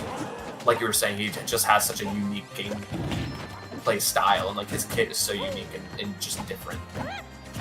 Yeah, whoever takes this first stock is definitely going to want to look for that extra credit. We could just see a trade for trade here. Really depends on how the other one plays in the invulnerability. Gets a Nair, sends Mac off stage, gets the early air dodge, but that Nair is probably going to do it. Yep, off the top right blast zone. Yeah, we're seeing a whole lot of Ross is attempting to ledge trap him, especially down tilt. Wow, catching the air dodge with just a second upbeat, that was great. I'm surprised he even traded in the first place. Yeah, you saw Ross trying to stall out that invulnerability with the upbeat, but Doc was ready, catches him with that up B, a common kill tool of the Max, just charges that down smash, not quite gonna do it. Now Ross is sitting already at 70%. Kind of scary position to be in against the Little Mac, but he can bring it right back. Still kind of pushing him away. Ross is trying to play that zoning game. You see him kind of constantly in the corner, kind of giving Doc that center stage, but honestly, now with pushing Doc in the corner, it's much scarier. Okay, tries to get that Nair at his shield, doesn't quite come out fast enough. And his forward tilt, Banjo's forward tilt is so fast. You've seen him use it a lot out of shield or to punish whiffs when he's really close up to Doc. Because sometimes opting for a grab as Banjo isn't the most ideal situation. And that box lingers really long, so he tried to catch him. But, the down tilt, that's gonna do it. Take it, that's really clean. See you later. That Mac not coming back. All right, just letting the grenade pop out. Once again, just camping out the invulnerability, not trying to get, hit with a beefy forward smash. Oh, there's a forward tilt, powerful, interrupts the Wonder Wing, and now we got a last stock situation. Pretty close here so far. Yeah, it was surprising that the side B armor didn't come out in time just to go straight through Doc. Yeah, the one thing we haven't seen here is the ability for one of these to get that extra credit after taking that stock, and that's what gives us to this even situation. Doc is not afraid to just charge those attacks. That was really smart. He did the neutral B just to get the smash attack done with, and then he opted to side B to get that % lead. But now KO Punch online, this is actually terrifying for Ross, because, yeah. Oh no, he just catches the neutral B. He went right under the pallet, man. Oh, that is tragic. Just that low profile run on the dash, and now Doc takes game 1 over Ross. That is so smart from Doc, just running in, because he knows Little Mac, like the boxer he is, goes real down, real low to kind of keep his defenses up. That was incredible. I would like to see a little bit more edge guarding from Ross. I know it's like Doc is obviously accustomed to coming back from really far away, because obviously anyone who plays Mac or Incineroar or any character with a not so great recovery, they're used to saving their jump and being extremely aware off stage. I'd like to see a little bit more aggression from Ross off stage, because he has way more tools and way more utility off stage than Doc really has defensive capabilities for. Agreed, and now going right back to PS2. I was wondering if we might see a character switch out of Ross, but I think he's pretty confident in the banjo. Obviously Wonder Wing's way under the stage. All right, fine. Yeah, clips that right back. I never doubt the banjo can make it back. It was calculated. It was a fear tactic, just so he knows, hey, Doc, I can make it back from here, bro. Don't worry. He's just trying to get that little too much confidence so he makes a cocky play, but always making that back, and still pretty even here. Catch the side B now. Ross is the one trying to recover again. Oh, catches the air dodge. Ooh, that down tilt. Almost set up for a side B action. Little Max can do that depending on the DI. KO Punch online. Now this went strongly in Doc's favor. I think that's probably the biggest weakness of Banjo's recovery is just the fact that, after that up B, it doesn't give you a ton of vertical height. You're usually forced to air dodge or expend a Wonder Wing, and you can see Doc was ready for that with that down tilt on the edge. Now loses the KO punch at the forward air connects. And Banjo's grenade is such a good tool for him. Oh, that was a fantastic call out on that side B. He just waits, Okay. He said, I got time. Oh my, the instant up tilt after the berry, and now we're going to see if Ross can finally kind of get that separation that both of these characters have been looking for. Missing that up B. That was actually a really scary position, putting him on ledge like that. I love how that down air just kind of poked him. He just jumped up and down airs him. It's nah. Ooh. I love seeing Little Max just use aerials. I'm like, oh, that's so cute. All right, 136 here. Ross is playing defensively very well. Oh, just rolls through that down tilt, but the forward tilt, good DI, gonna keep him alive. This DI is so good right now. And look at how good that grenade is. That not only beat out his side B, but also even if he sits there in the shield to try to wait for a grounded option after grenade explodes, your shield's small. If he comes up, he can grab you. Obviously, if you react to that, you're fine. But again, that's a tight window, man. Yeah, and you see him kind of using it to get off the ledge there as well. It's very smart, just trying to not get punished. Okay, now he's got a KO punch. This is a little scary, you don't want to waste that when they... loses it again, though. Thought I was going to grab there. That would have been clean. A lot of down tilt to keep... Oh my god, just charged that forward smash. That was perfect timing from Doc. That was honestly, I think if he rolled, he still would have gotten caught by that. So, great decision making from Doc opting just for the perfectly timed get up option. Oh, that's a tiny shield. Shield, man, come on. Yeah, Ross is trying to keep the separation, not letting Doc get back to that, tied % range. Ross is playing a much more patient game, opting for Doc because he's like, all right, you don't want to approach me. That's fine. I'll just wait. I have tools that will beat you no matter what. Doc's doing really well at spacing out these Wonder Wings, too. He's only been hit by a couple. I don't think he's died to any yet. Most of them he's been hit by. It seems like he just gets caught in his dash animation. But he's always ready for them. That's one of the hardest things about playing against... Oh, forward tilt, not quite. One of the hardest things about playing against Banjo is just being ready for that Wonder Ring, especially online, where reaction time is not quite as as easily accessible as it might be offline. Yeah, Now like, it's pretty even again. yeah, like we were saying earlier, you have to honestly predict your opponent way more because there is a little bit of delay, but that just shows how good these players are. That this feels almost like a normal match online, but that is a very far distance that Max not even attempt to get back from. Uppies threw the grenade that time, but That was cool. Ross just uses the Wonder Wing to get center stage back. Rolls away, not messing with that Mac and the shield. Oh, just catches the roll up smash. Sky uppercuts him to the dome.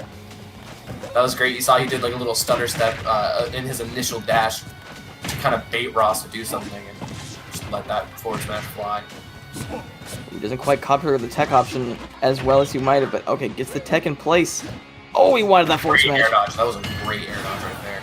I guess another Wonder Wing catches the no tech. Oh, he was down there now. Kept his jump though. Online again. Careful. Oh, there it is. No way. Doc takes it 2-0.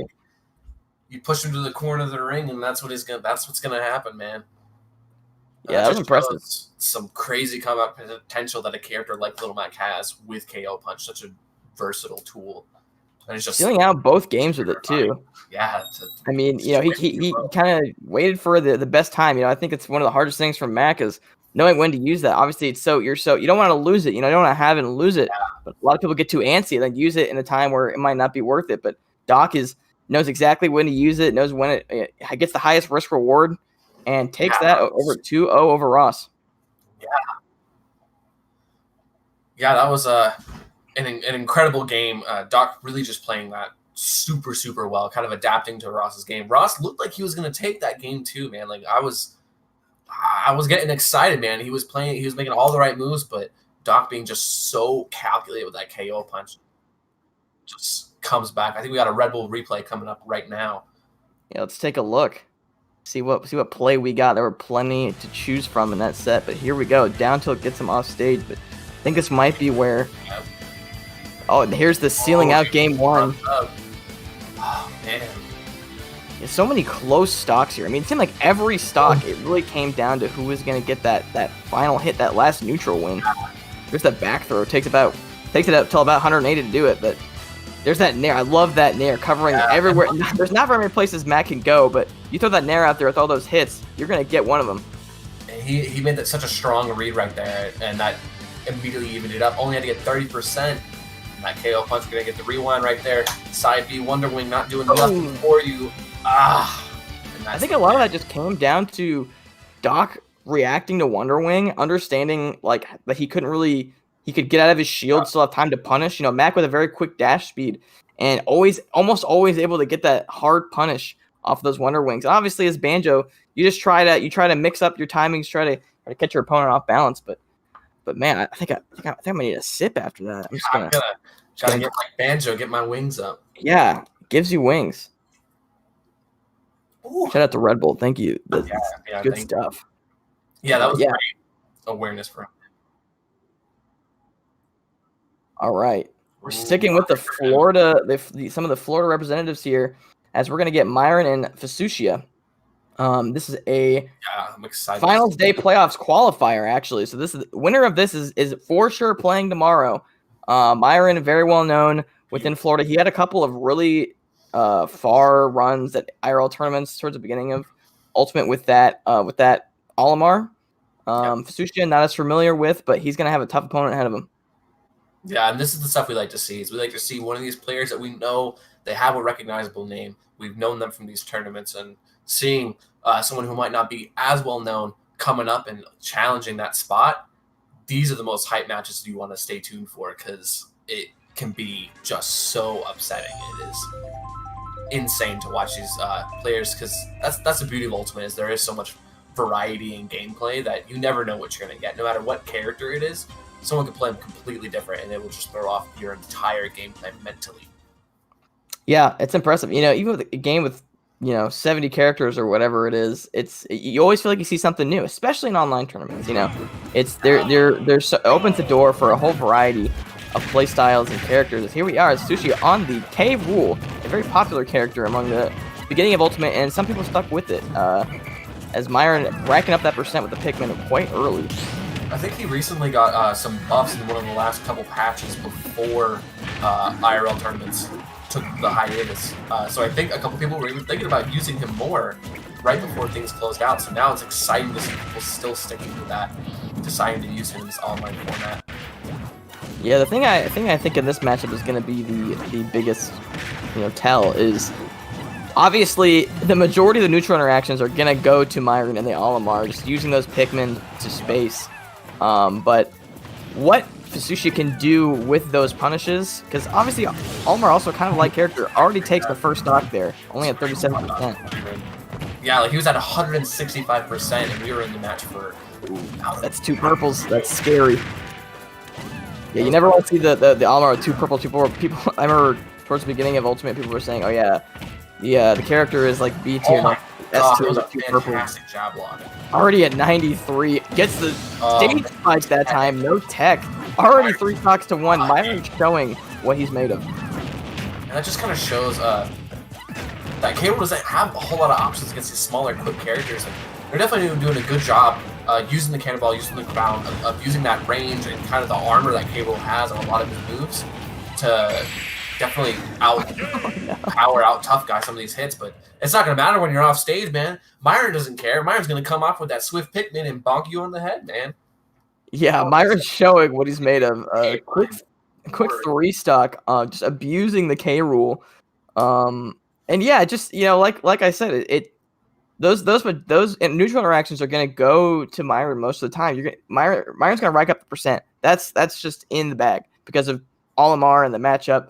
But what's really gonna make the difference is, in between, after stocks or Carol getting those big punishes. Carol's got the opportunity for some big openings. If you get that crown, cannonball, those angles, get those mix-ups going, you can take stocks pretty early, especially on the character as light as Olimar. So what I'm really looking for is kind of adapting to that second game from Fasucia and seeing, all right, I know I'm going to get hit a bunch of times. I know I'm going to get racked up 120%, but 1, can I survive being that, the kind of heavy that K-Rool is? And 2, can I take maybe those early stocks that might give me this slight, might be the only advantage I have in a tough matchup like this? Yeah, and you saw he also had the couple times he actually was on ledge. Myron just kept him there. Like Myron was like, all right, yeah, you can roll. I'm going to catch it. You can get up. I'm going to catch it. And as you saw, Fasucia got up, did the neutral get up, tried to grab Myron's spot dodge. He just knew. But now we're seeing actually a switch up to Rob now. So let's see if this maybe has a little bit more. Rob has also a unique kit for a big body. He's a little bit faster, has some really wacky combos that all link together really well. And the gyro play is really, really important for him. Can also get some really early kills. Isn't susceptible to getting gimped as much, but he's got to start hitting these stage techs, man. He's missed a couple of these, and this one didn't kill him yet. Just the air dodge. It, man. Yeah, unfortunate. I definitely Rob, a character you see a lot more in the online setting is Rob than K-Rool maybe. So a lot of data to go from. But on the other side, Myron's probably played against 8 Robs in his. I don't know how many online tournaments Myron has been fiending, but definitely a handful of Robs in each of them. So, gets the side beast. I'm not quite gonna do it. Oh, the snipe! Still living though. I like that. No, you can't be lazy, Myron. He's gonna hit you for that, man. I mean, yeah, but that's going back exactly. Even the same kind of scenario with K-Rool is Rob's biggest weakness is just the ability to combo, or rather the ability to get comboed. Rob, that big body, that perfect weight for those long strings.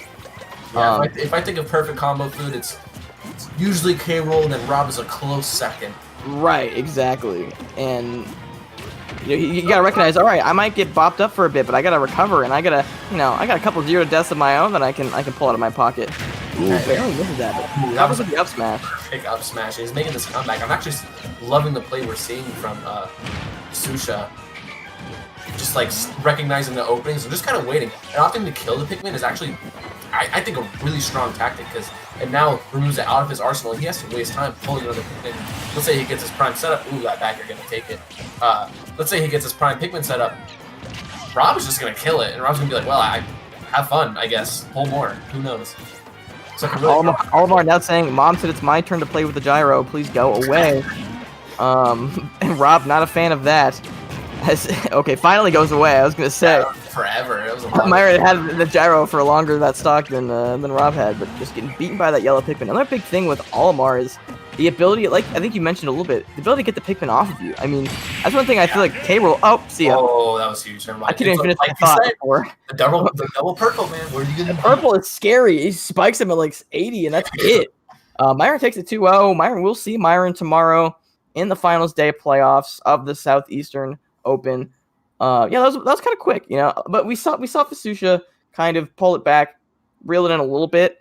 That second game, I managed to take a stock, managed to make it, you know, within spitting distance, but still, the dominance of Myron, kind of just pulled through there, kind of dominated the experience. Yeah, man. With the double purple Pikmins, he just beat him up, gave him 2 purple eyes, man. If you can't do that to a robot, who even knows? Right. Yeah, he took that so cleanly. Just the one thing I did like from Rob was the way he would kind of wait there and let the gyro just sit there. Because now, as Rob's throwing it, he would throw the gyro up. And now that gyro is just cutting the Pikmin down. And now, again, that's out of Myron's toolbox. So I think he played that second game way better. Off stage, he didn't die nearly as early, but Myron kind of abused the fact that he was getting a little lazy when he get close to ledge. I think if he opted to air dodge to ledge a little bit more, that would have definitely prevented the stage spikes and the just down airs from hitting at all. That's definitely one thing I would point out. But yeah, he did a great job playing that patient neutral. Yeah, looks like next up we are getting Regalo versus Shibaka 289. Regalo sent Ches to losers earlier, actually, with the Joker against the Sonic. So definitely looking pretty hot so far. Yeah, Joker is a good character. What can anyone say? A good character. Joker is a good character. Arsene is an amazing character. Yeah, Joker's interesting because I like to think about characters that kind of benefit more from the strengths of online or not. And Joker's a hard one because Joker has a lot of these quick moves that have very low cooldown, which are always very good on online because it's kind of easier to kind of establish space with those moves online. Yeah.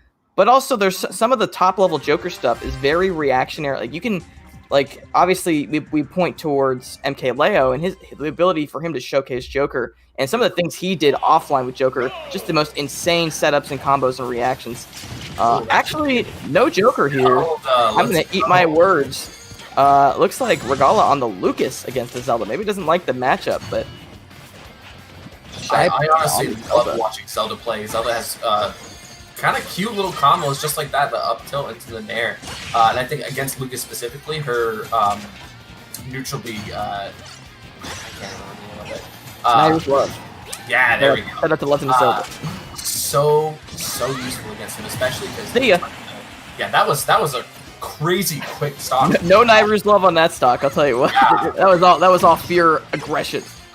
Which, I mean, Regalo played that really well off stage, like coming back pretty well, but it's just his off-ledge option just got called out really hard, and now look at that, almost getting that second deep fire.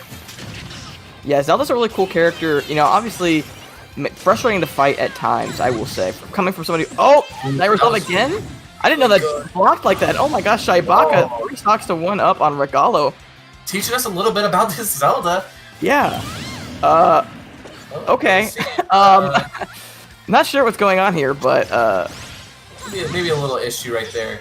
2 stocks to 1 nonetheless. Maybe that was the very kindest homie stock in the world. Yeah, maybe there may have been a lag issue that caused the end of that stock, so maybe Shibaka was trying to give him the homie, but either way, you know, Zelda is one of those characters that a variety of play styles as well. Obviously, very capable of, you know, setting up space, camping out an opponent between the Din's Fire, the Phantom Knight. Just called up the roll. See you later. Actually, it wasn't the roll; it was the short hop back air. And Lucas up smash. See you later. later. Actually, it didn't hit, but that was a really important thing for Shibaka to even see that he's like, okay, he can call this out, so he's got to be careful about that next time he's in that situation, trying to fast. No way. Those love. Wow, I was gonna say this was seeming kind of one-sided, and then Regalo said, no. Said, hold on. I'm gonna bring it back. Hold my steak real quick. That was actually a sick conversion I've not seen that before. Just Nairo the PK ice away. Right there.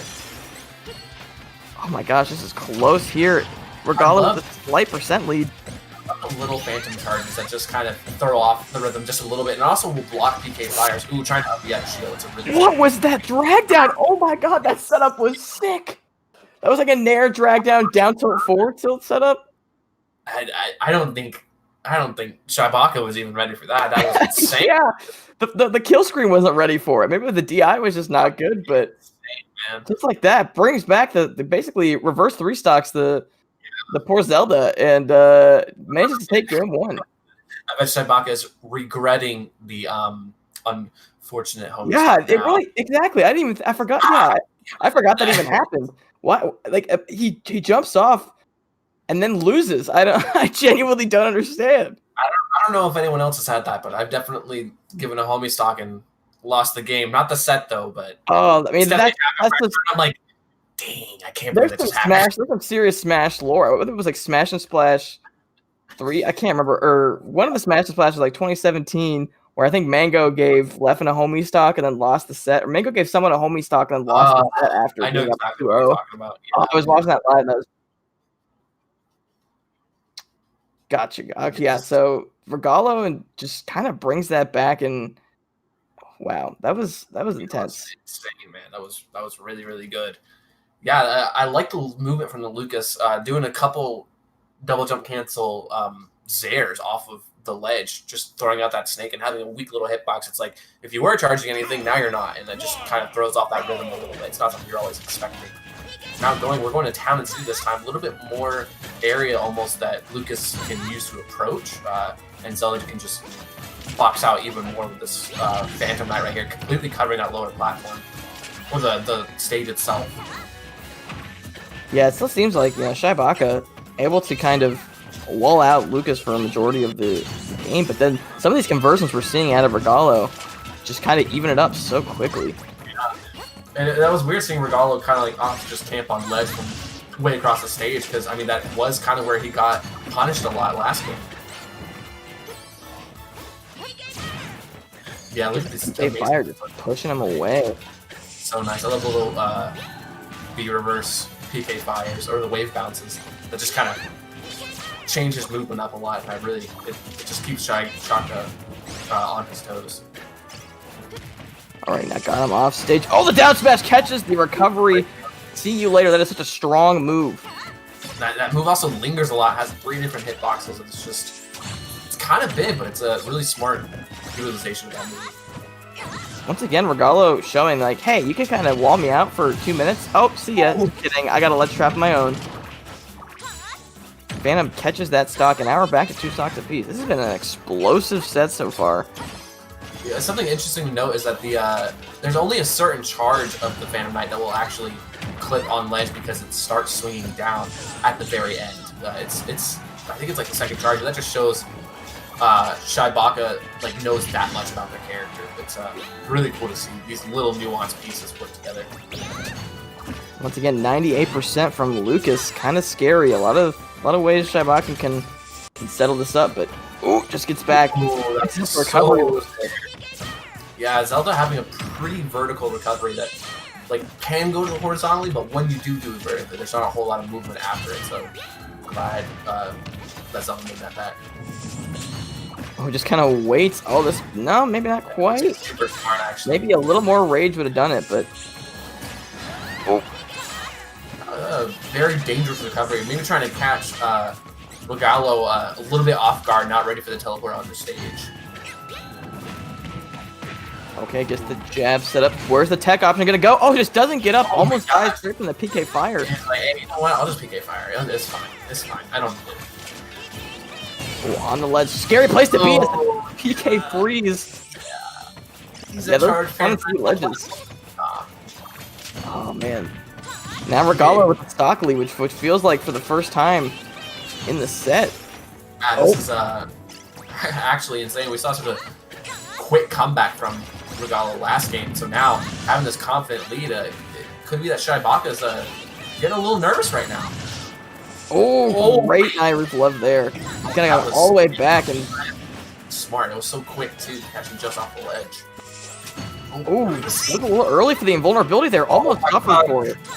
if Zelda had a stronger down air at all, that could have been the stock taker. Okay, catches him there. He's almost catching that grab again. I'd like to see him actually get this grab. He's definitely called it out a couple times. The short hop, neutral B from Zelda. I'd like to see the grab actually hit and see if he can get off of it. Ooh, doesn't up That was very scary. Yeah, I was gonna say that up B hurts, but goes up instead of to the side instead of up. I think maybe he knew it wasn't gonna kill. Yeah, he probably figured I'm gonna get punished for this Probably. more than it's gonna hurt, so I'm gonna stay on stage. Ooh, not being ready for that. That DI was a little sus. Oh my god, that was a huge call out on the double jump from the ledge. Just to mix up with the knight, so good to catch where your opponent's gonna go. And putting that knight down all the time is that it always covers that one section of the platform, or the one section of the stage that now he just can't get up from. But that lightning kick is just gonna take it. Shaibaka being like, "Hey, I'm down, but I'm not out. I will not be giving you another homie stock. That is it." Shaibaka ready to scrap at any time, and now we're going to a game 3. Once again, this is a qualifier for final day playoffs. Still winners, so the loser is still gonna have a chance to make it. But this is a huge match. You know, to get into tomorrow right off the bat, sitting pretty at 6 p.m. Eastern time. I think that's on the line here, and we're gonna see an intense game 3. Already these games, you know, I will say, both these characters kind of have this lore around them of being maybe some of the quote-unquote lamer characters, but not in this matchup. I'll tell you what, they are beating the heck out of each other. Yeah, man, I like seeing characters that are typically perceived as lame or cheesy or just not as viable as other characters. I like seeing them played in this way just because, like, when you really get down to it, it's like, all right, if you're both going to play, like, weird off-brand characters, you're going to see them do some really cool nuanced tech stuff that I always enjoy seeing, and kind of like logging in my book just to know that even exists at all. Going to PS2 here for game 3. Who's going to move on to tomorrow automatically, and who's going to have to fight through losers? We're going to find out. I'm pretty sure Regalo started the match with a taunt on the platform, which is always a good sign of mentality, I believe. Oh, no tech. Oh, there we go. Not getting hit by that PK fire this time, saying, hey, actually, you know what, this time I'll roll. Yeah, I'm seeing a lot of like short hop down airs in neutral for Shaibaka. Something I haven't seen as much out of Zelda, so really interesting because it's caught him a few times and kind of puts him in that perfect position to get maybe an up air or a nair afterward, which can lead to a lot, both percent and just kind of continuing the combo. Ooh, that's cute. I like seeing the DI from Shaibaka, this combo DI, because if you notice, like, Lucas usually can get really good strings going, but Shaibaka just has really good combo DI, so it's not quite working, but he was not ready for that. Oh, covered everything there. He said, you're going to recover on stage? No, you're not. Shaibaka opting to go on stage. Look at how tall that sword was from the night. That was insane. Oh my and look, god. that one, the middle charge, man, that's the one that catches. I think what Shaibaka's doing, almost take the stock there, is baiting out the down B from Lucas by putting the Din's Fire out there, and then that makes Lucas's recovery so much more predictable after that. Can't use that down B to kind of stutter where you're going to go, and because you can see Shaibaka kind of stopping these Din's Fires early, just kind of using it to set up and predict where Lucas is going to go. Just such good stuff. But, you know, Lucas starting to get some extra credit here. Can be kind of scary. You don't want to be put in a hole against a Lucas because all these plays, especially that Regalo has made so far.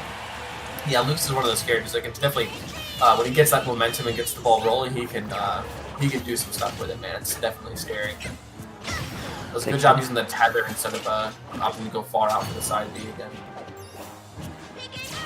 66% here from Shaibaka, just trying to hold on to this percent and take. Oh my god!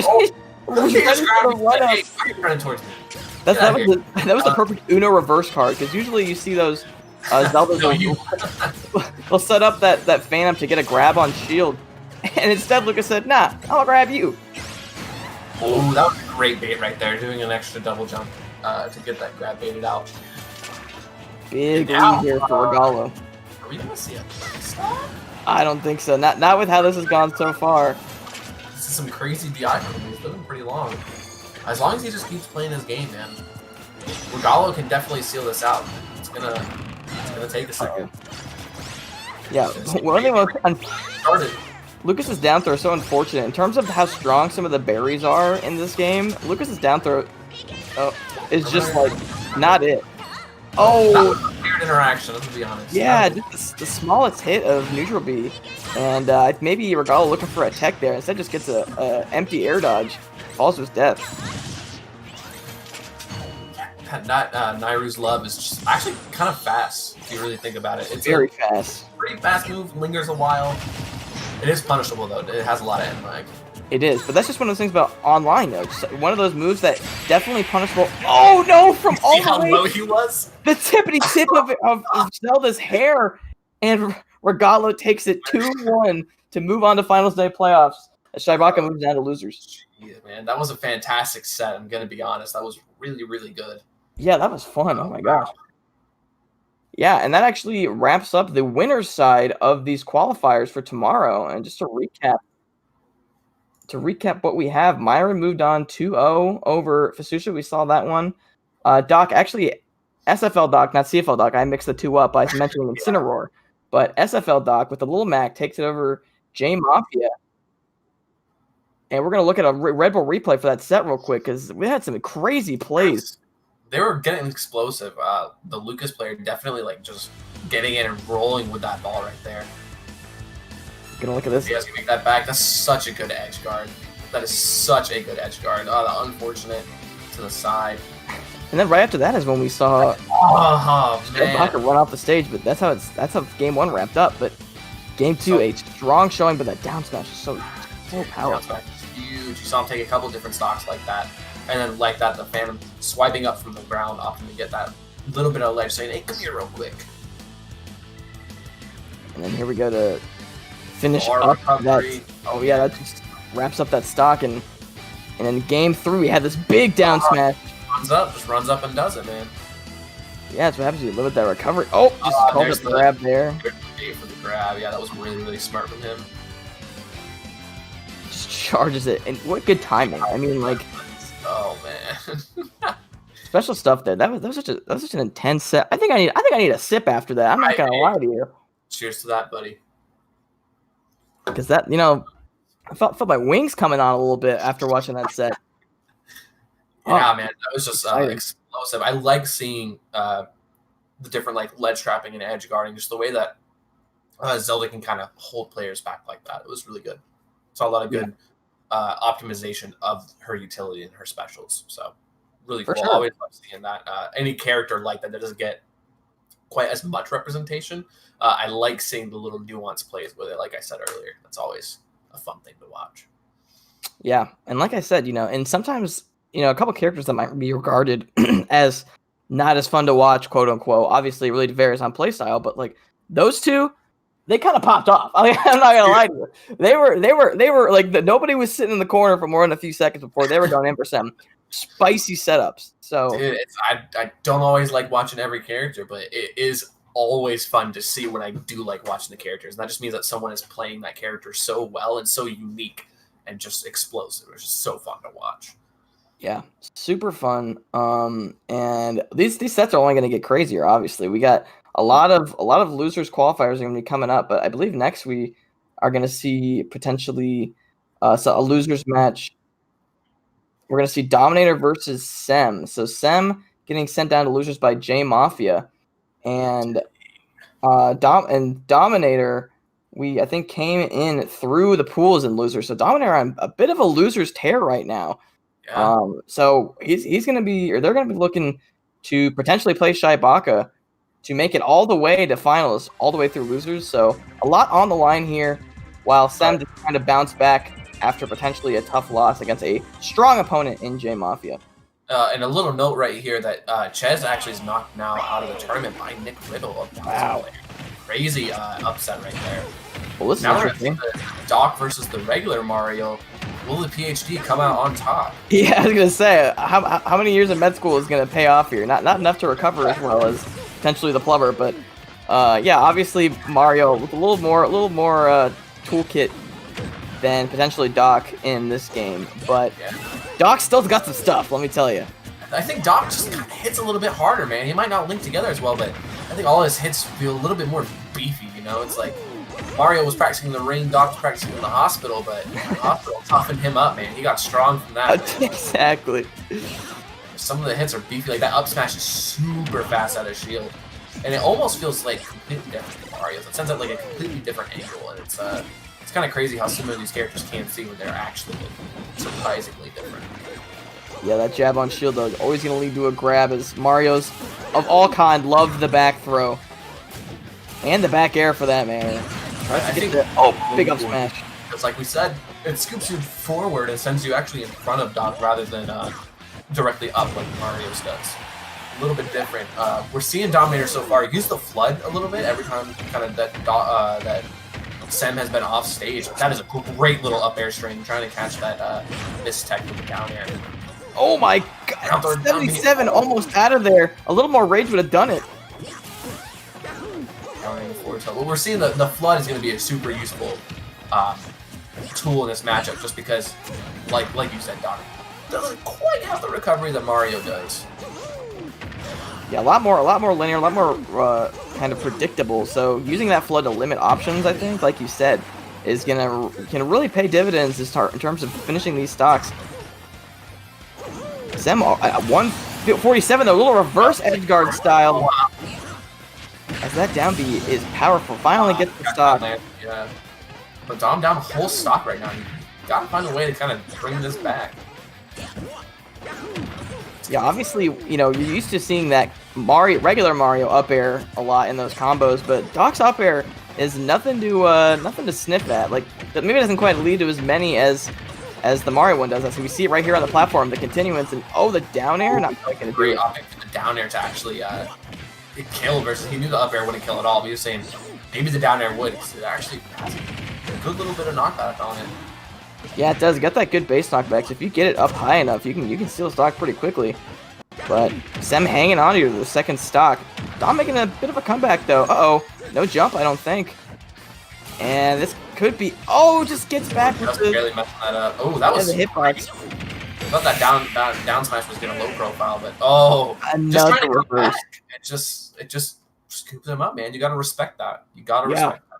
Yeah, interesting because as we were trying to highlight, the advantage in that matchup is going to be Mario getting Doc off stage and then keep him off stage, but getting to those reverses, not like you said, not respecting that down B enough and getting reversed on those edge guards twice in that one game. Yeah, that was truly incredible. I think we're going to be going to PS2 for the next game. We'll see. It's kind of interesting. These characters kind of want to go for the same things, but I think regular Mario wants to go for grabs a little bit more. And as you saw, it was hard for Dom to actually get in and get that grab because Doc was almost always short hopping, putting out these back airs because he's like, if I get grabbed, I could just be done. And as you saw, one of the most important grabs he got the up air string down there on the top, and that was like almost killing him. Ridiculous. So I think that's something that Dom wants to keep looking for and continue to look for, but it's got to have creative openings with him as well. Yeah, Sam just kind of seems to be in Dominator's head right now. I mean, you saw him just sit there and wait for the option that Dominator picked out of at a disadvantage, just ready for it. Now a little string of Dominator. That's a great use of that up B, actually. That up B is scary good on Doc. Yeah, Mario, when he gets that short hop up air on ledge, he usually can go for a forward air. That was a great jab block right there. Yeah, a little closer to the edge. That may have done it. And there's the flood once again. It manages to get back, though. I'd like to see him act a little bit faster off the flood actually catching him. I'd like to see him kind of chase Doc off stage because, again, Mario has a better recovery. Mario can actually make some of these back, especially if he knows that Doc already used his down B. This flood won't be resetting that at all.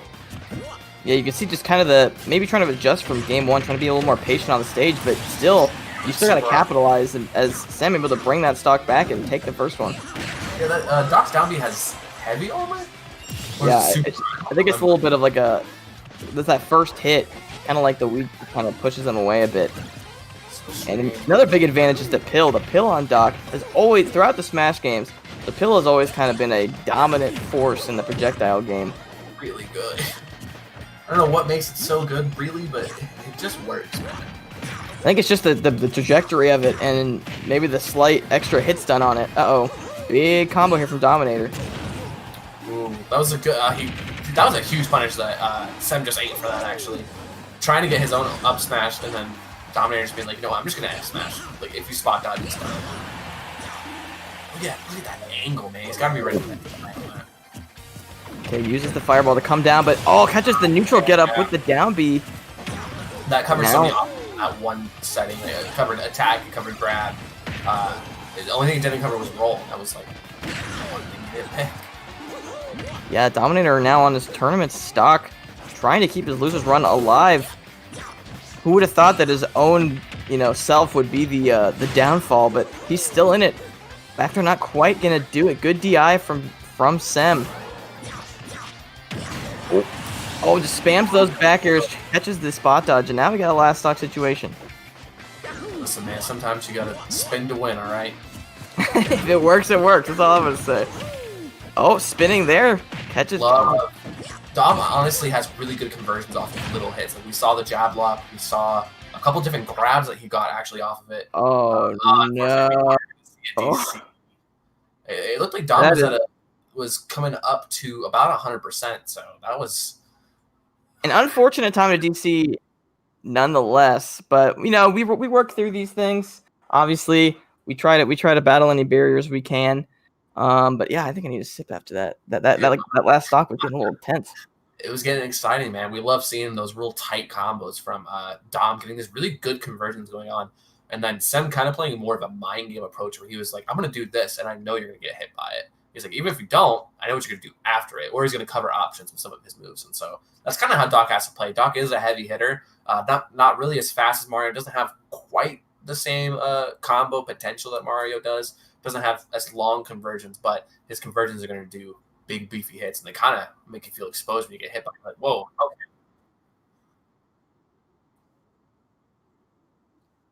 Oh, wow. Okay. So we're just getting word that the players are not disconnected. Just the spectator in the arena did, and Sem won the set 2-0. We are getting word. So Sem will move on to face Shaibaka for a qualifier. Unfortunately, we didn't get to see the end of that set, but, we work through these things. They happen. But good stuff to Sem. Really just working with that Doc. And like you were saying, just the patience. I mean, I love one of my favorite things to see in Smash is when an opponent just stands there and waits and looks stares at someone as they're doing an option and is just like, I'm going to punish you. Like they have the spacing perfect. Like it's just so intimidating.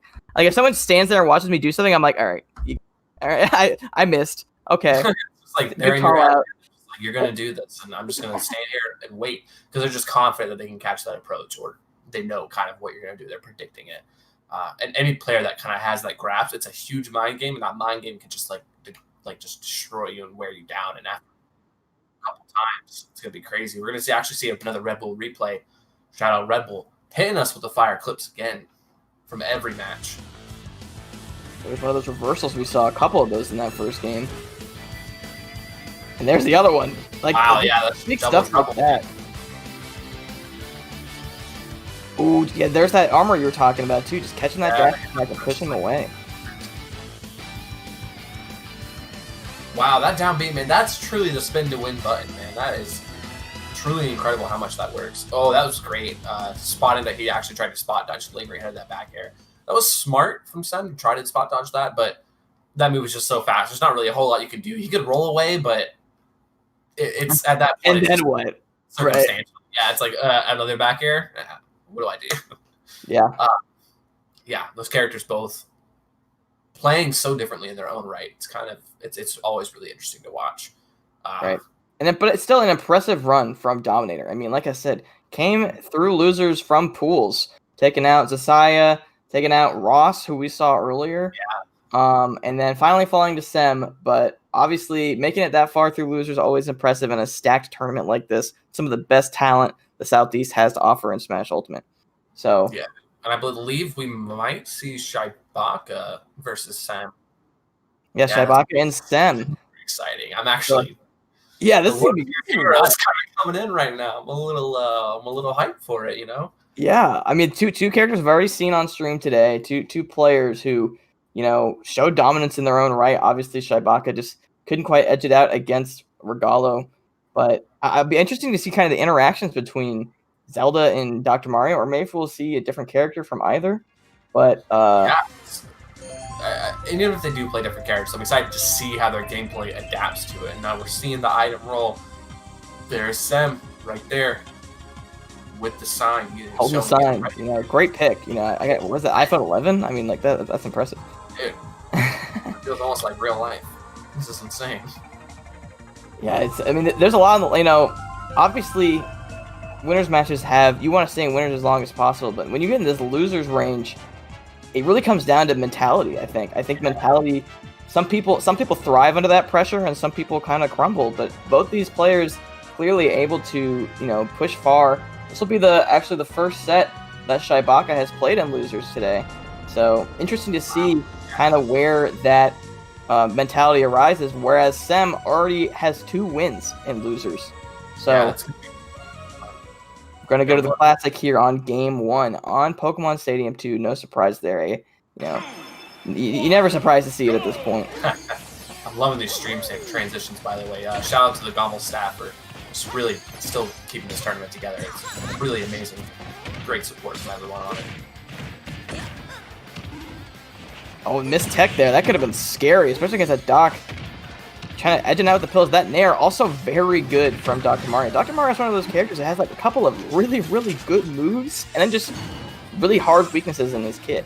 Yeah, and that kind of like we just saw that for a second. If you saw Sem dashed up once and just stood there, and that honestly is the most scary thing to see in a player is when they're ready just to wait. They're just like, all right, I don't have to go up. Wow, that was so fast.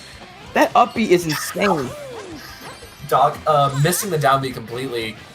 Shaibaka is saying, "Hey man, I can get in on this." Shaibaka's like, easy punish, easy. Oh what? I'm dead. That's the saying, the Uno reverse card. No, you actually. Exactly. Great spot, Doc, missing that dash attack.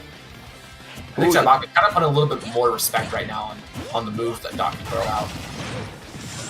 Ooh, there's the up B. Oh, there's the up B. What a conversion.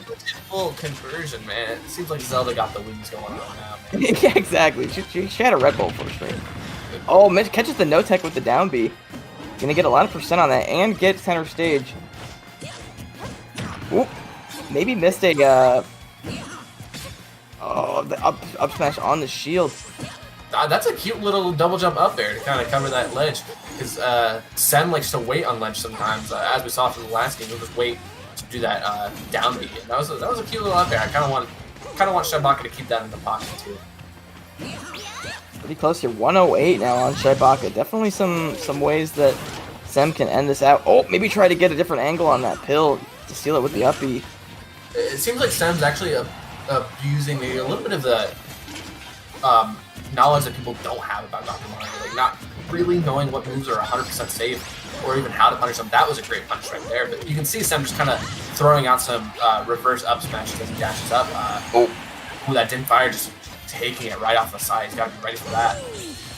Yeah, I mean that's one. There's the glaring weakness in Dr. Mario's kit, is that your recovery is so predictable if you expend one of those resources early, like the air dodge. With something like Din's Fire that kills so well off stage, I mean that's just rinse and repeat.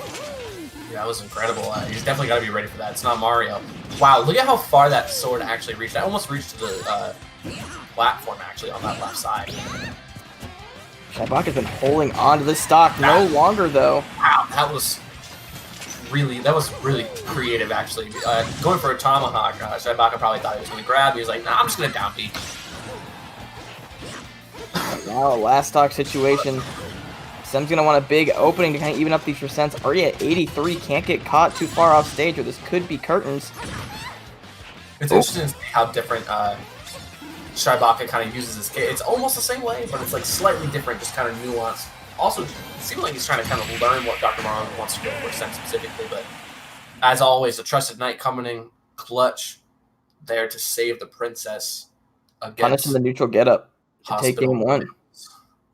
The Knight, man, he has to slash the hospital bills in half, man. He's like, yeah, exactly. He said, you're not going to be in debt today. Yeah, took him right out of there. Man, getting up as well, off the ledge is another hard thing that Doc has to deal with. Yeah.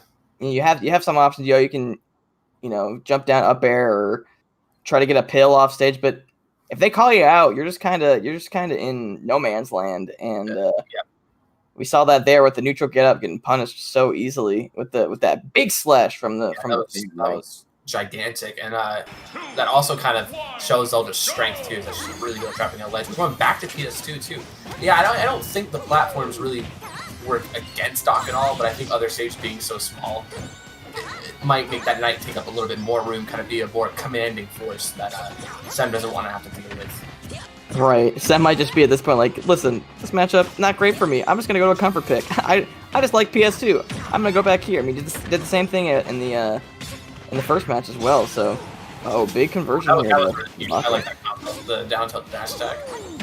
Yeah, I love seeing some of the moves you don't see as much with Zelda. Oh, gets the air dodge out. Actually, yeah. That dash attack. I know that dash attack lingers a lot on Mario. Oh, that was just I love empty hop. Okay, down B. That's such good pill placement. That was like all three of those were just like perfect. It was exactly where. Right. It's like, oh, you want to jump? No. You want to air dodge? No. It's on stage though with the Furor's Wind. No cape there. Keeping it to himself. Oh. That's good. He was playing. You saw Sim was playing just outside the range of the knight. They both went for up B's. That's hilarious. Yeah, they both just kind of slightly whiffed the read there. Okay, gets the throw. Just the up air is all it takes. He was following that DI. That was really good. That down throw has so much room for DI input from the person getting hit by it. 67%. Sam's definitely gonna want some extra credit here to kind of even up. What a great smart play. He said, "Hey, wait, I'm still here." Okay, gets back on stage.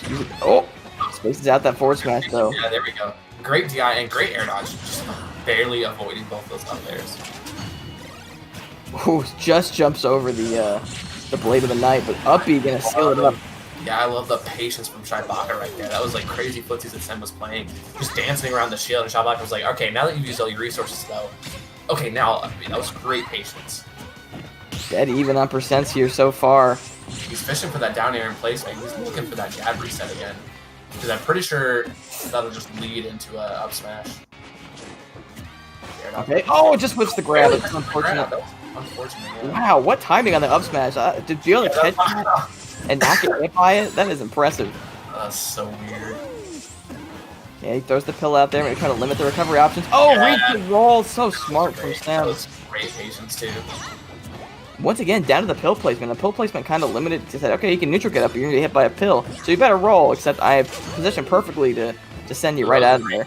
He's doing a great job just like jumping around the knight and not necessarily shielding it because it does a lot of shield damage and also shield stun. Just barely clipping that platform. Rough situation to be in. Oh, just nowhere to go, but manages to... Oh, no, takes it with the star KO.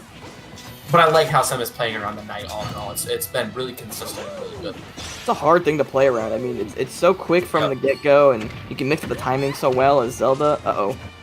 Oh, looking for a roll-in. But it's not consistent. If you don't know the timing for it, it's kind of rough to punish. We're trying to reflect. Ooh, shields all... Oh, no punish on that. Maybe waiting for that up air again, or the uppy again, like in the previous game. Okay, just throwing some back airs out there. 80% now on the Zelda. Sem is playing the ledge game pretty well. Gets another back air. Just cleaning it up, keeping him on this ledge. You don't see Doc edge guarding very much, but he's kind of working. He's got to respect that up smash. Shaibaka has got to respect it. It is a ridiculously good move. Just down B's the knight. Takes him out of commission. And this is scary so far. Sem has to take this stock to keep the tournament run alive. He's poised well, but we know that Shaibaka can take these quick. Oh, doesn't get the strong hit of Uppy. Get the strong hit, get the weak hit, the sneeze. Is that gonna be it? Oh, not quite. So close. Okay. Oh, getting hit by the pill. What's he got? Okay, knows the invulnerability. Great air dodge. Are you kidding me? Uppy just threw this. Okay.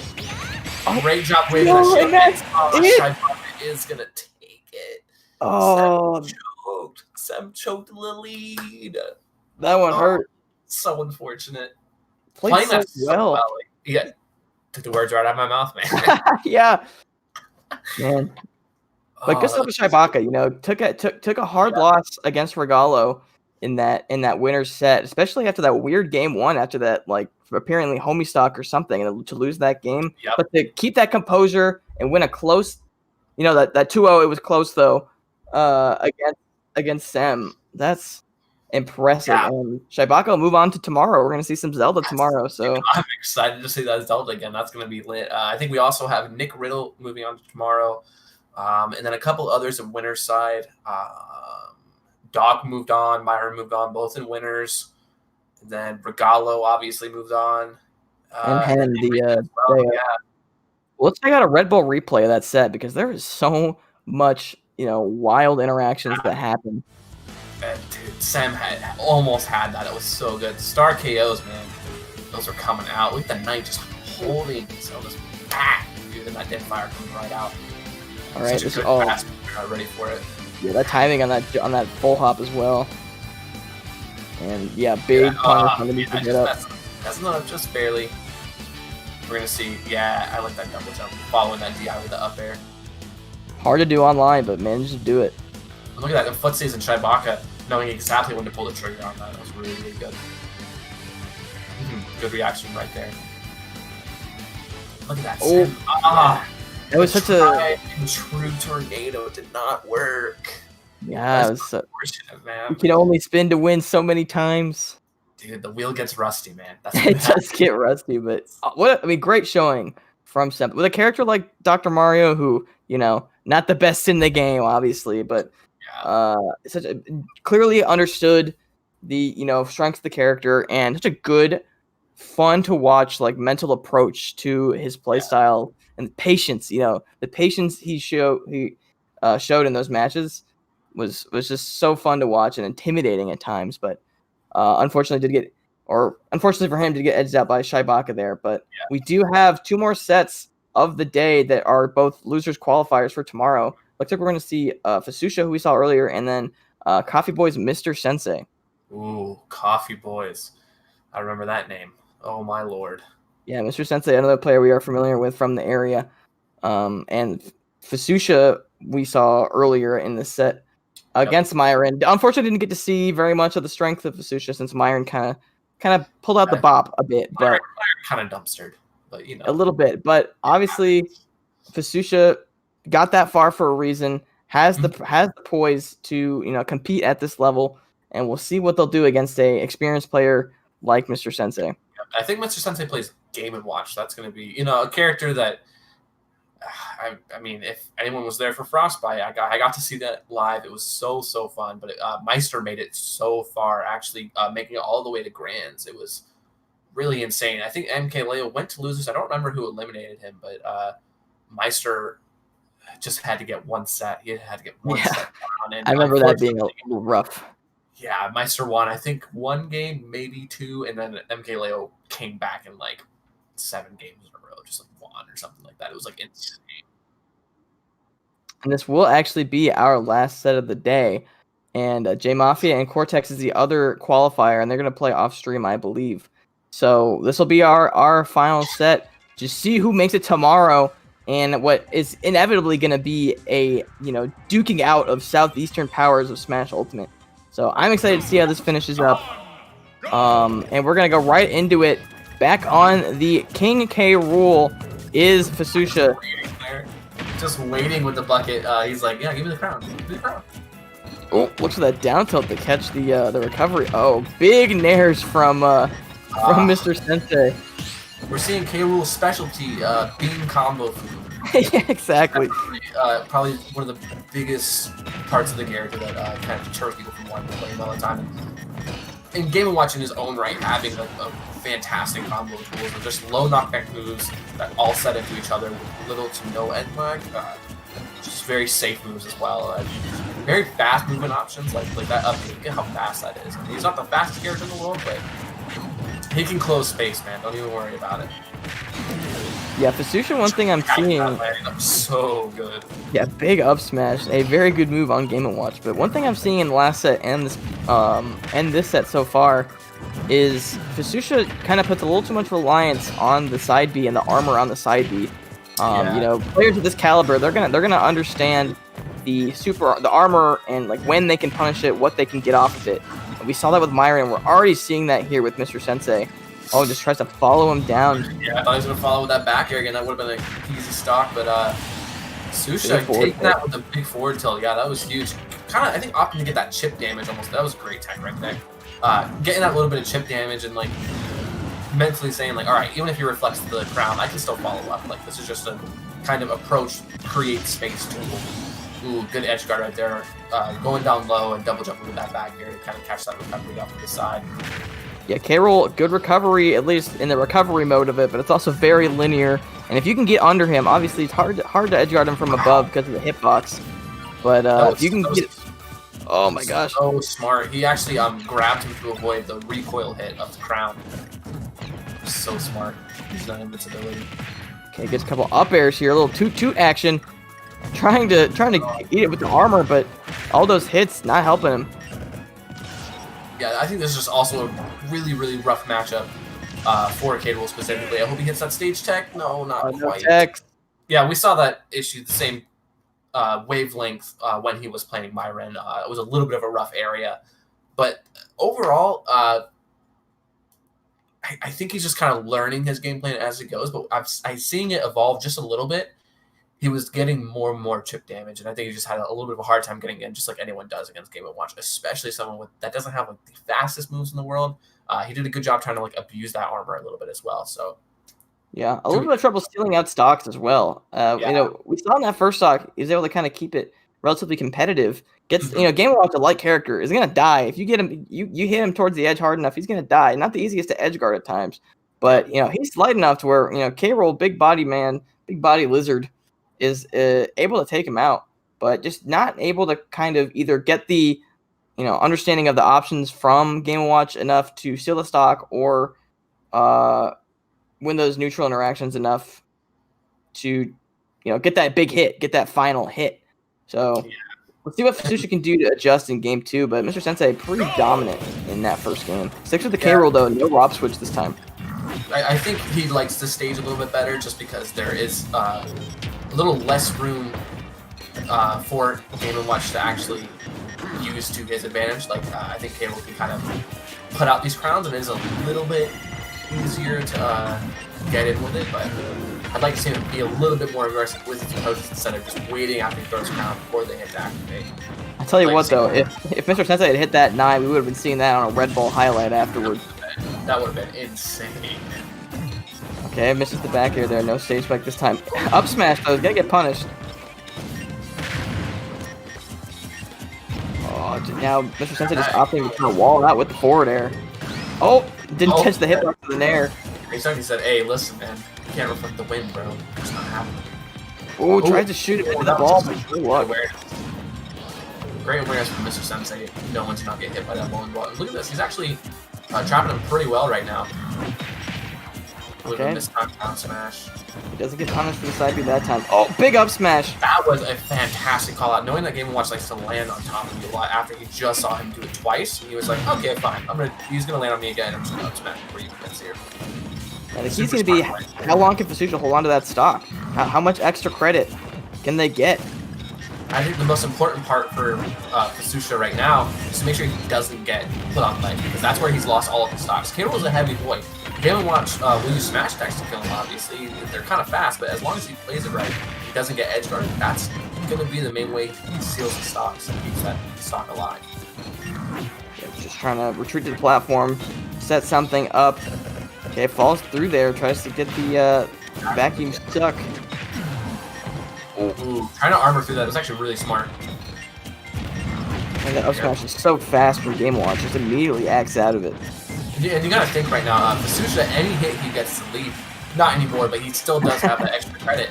But for that whole stock, he was playing so patient because he's like, I know I don't have to approach him. This is my lead right now.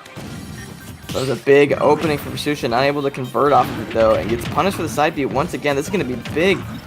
Okay, maybe looking for an air dodge down. Already at 40%. These nairs are painful. And again, that's good job hitting that. There's the tech. There we go. Okay, fine, I'll tech now. I gotta say, oh my god, the double reflector! Wow, that was incredible awareness. I was about to say that Mr. Sensei's done a great job of reacting to the bully while coming out and always being ready to reflect it, just so it's consistently coming back, so that Fususha can never really be safe with that going out. Oh, it's a scary spot to be in. You don't want to give K-Roll some momentum. Not great spacing on the side B there. The tech, he's gonna miss that tech that time. It's okay. He can make this back. He still has the lead too. You haven't seen him actually lose the lead this time. That was great. That almost hit the perfect angle in that cannonball. Yeah, it seems like he's just respecting the options from Game & Watch a little bit more. But, this is going to be big damage. The crown comes down. Oh, go try to get the up tilt to continue the combo, but the armor just helped out Susha. Okay, armor to the up B hitboxes as well. No grab, just gets the jab instead. This is scary for Game & Watch in the corner.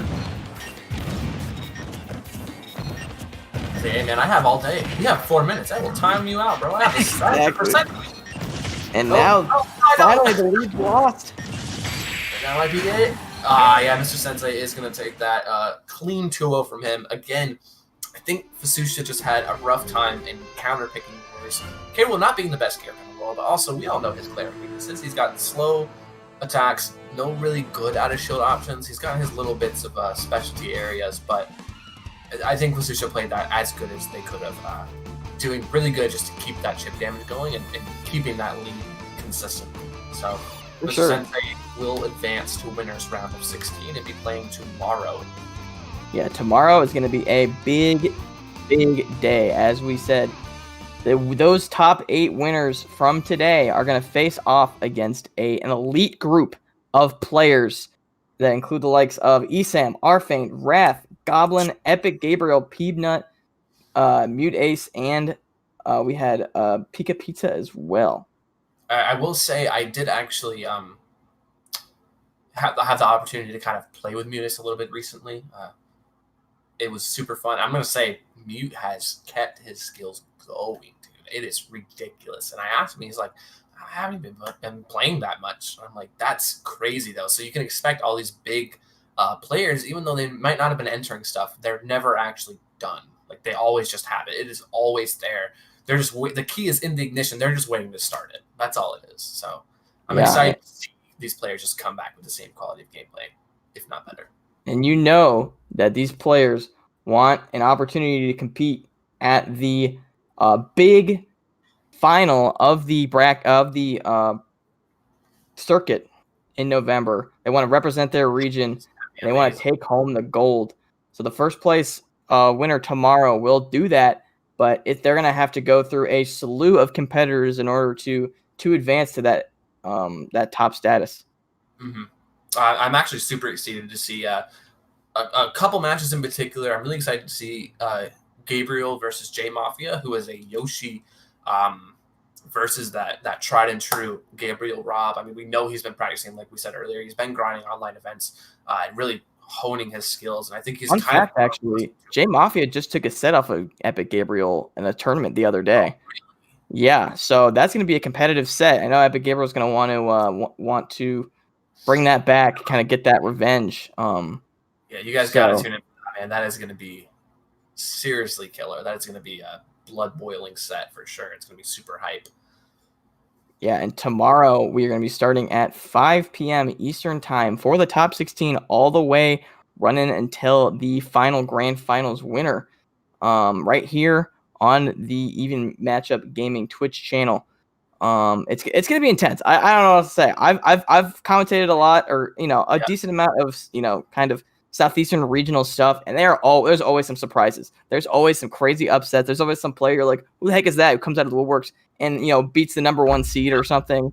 I love seeing that, and kind of same vein, like those character specialists that like have these characters like you don't really see a whole lot of now online. It's a completely different game almost. It's like, dude, you gotta learn this, and it's cool to see these characters be shown by these players who aren't as well known. So I think everyone gets a little bit of the spotlight too, which is always really nice. One player I left out.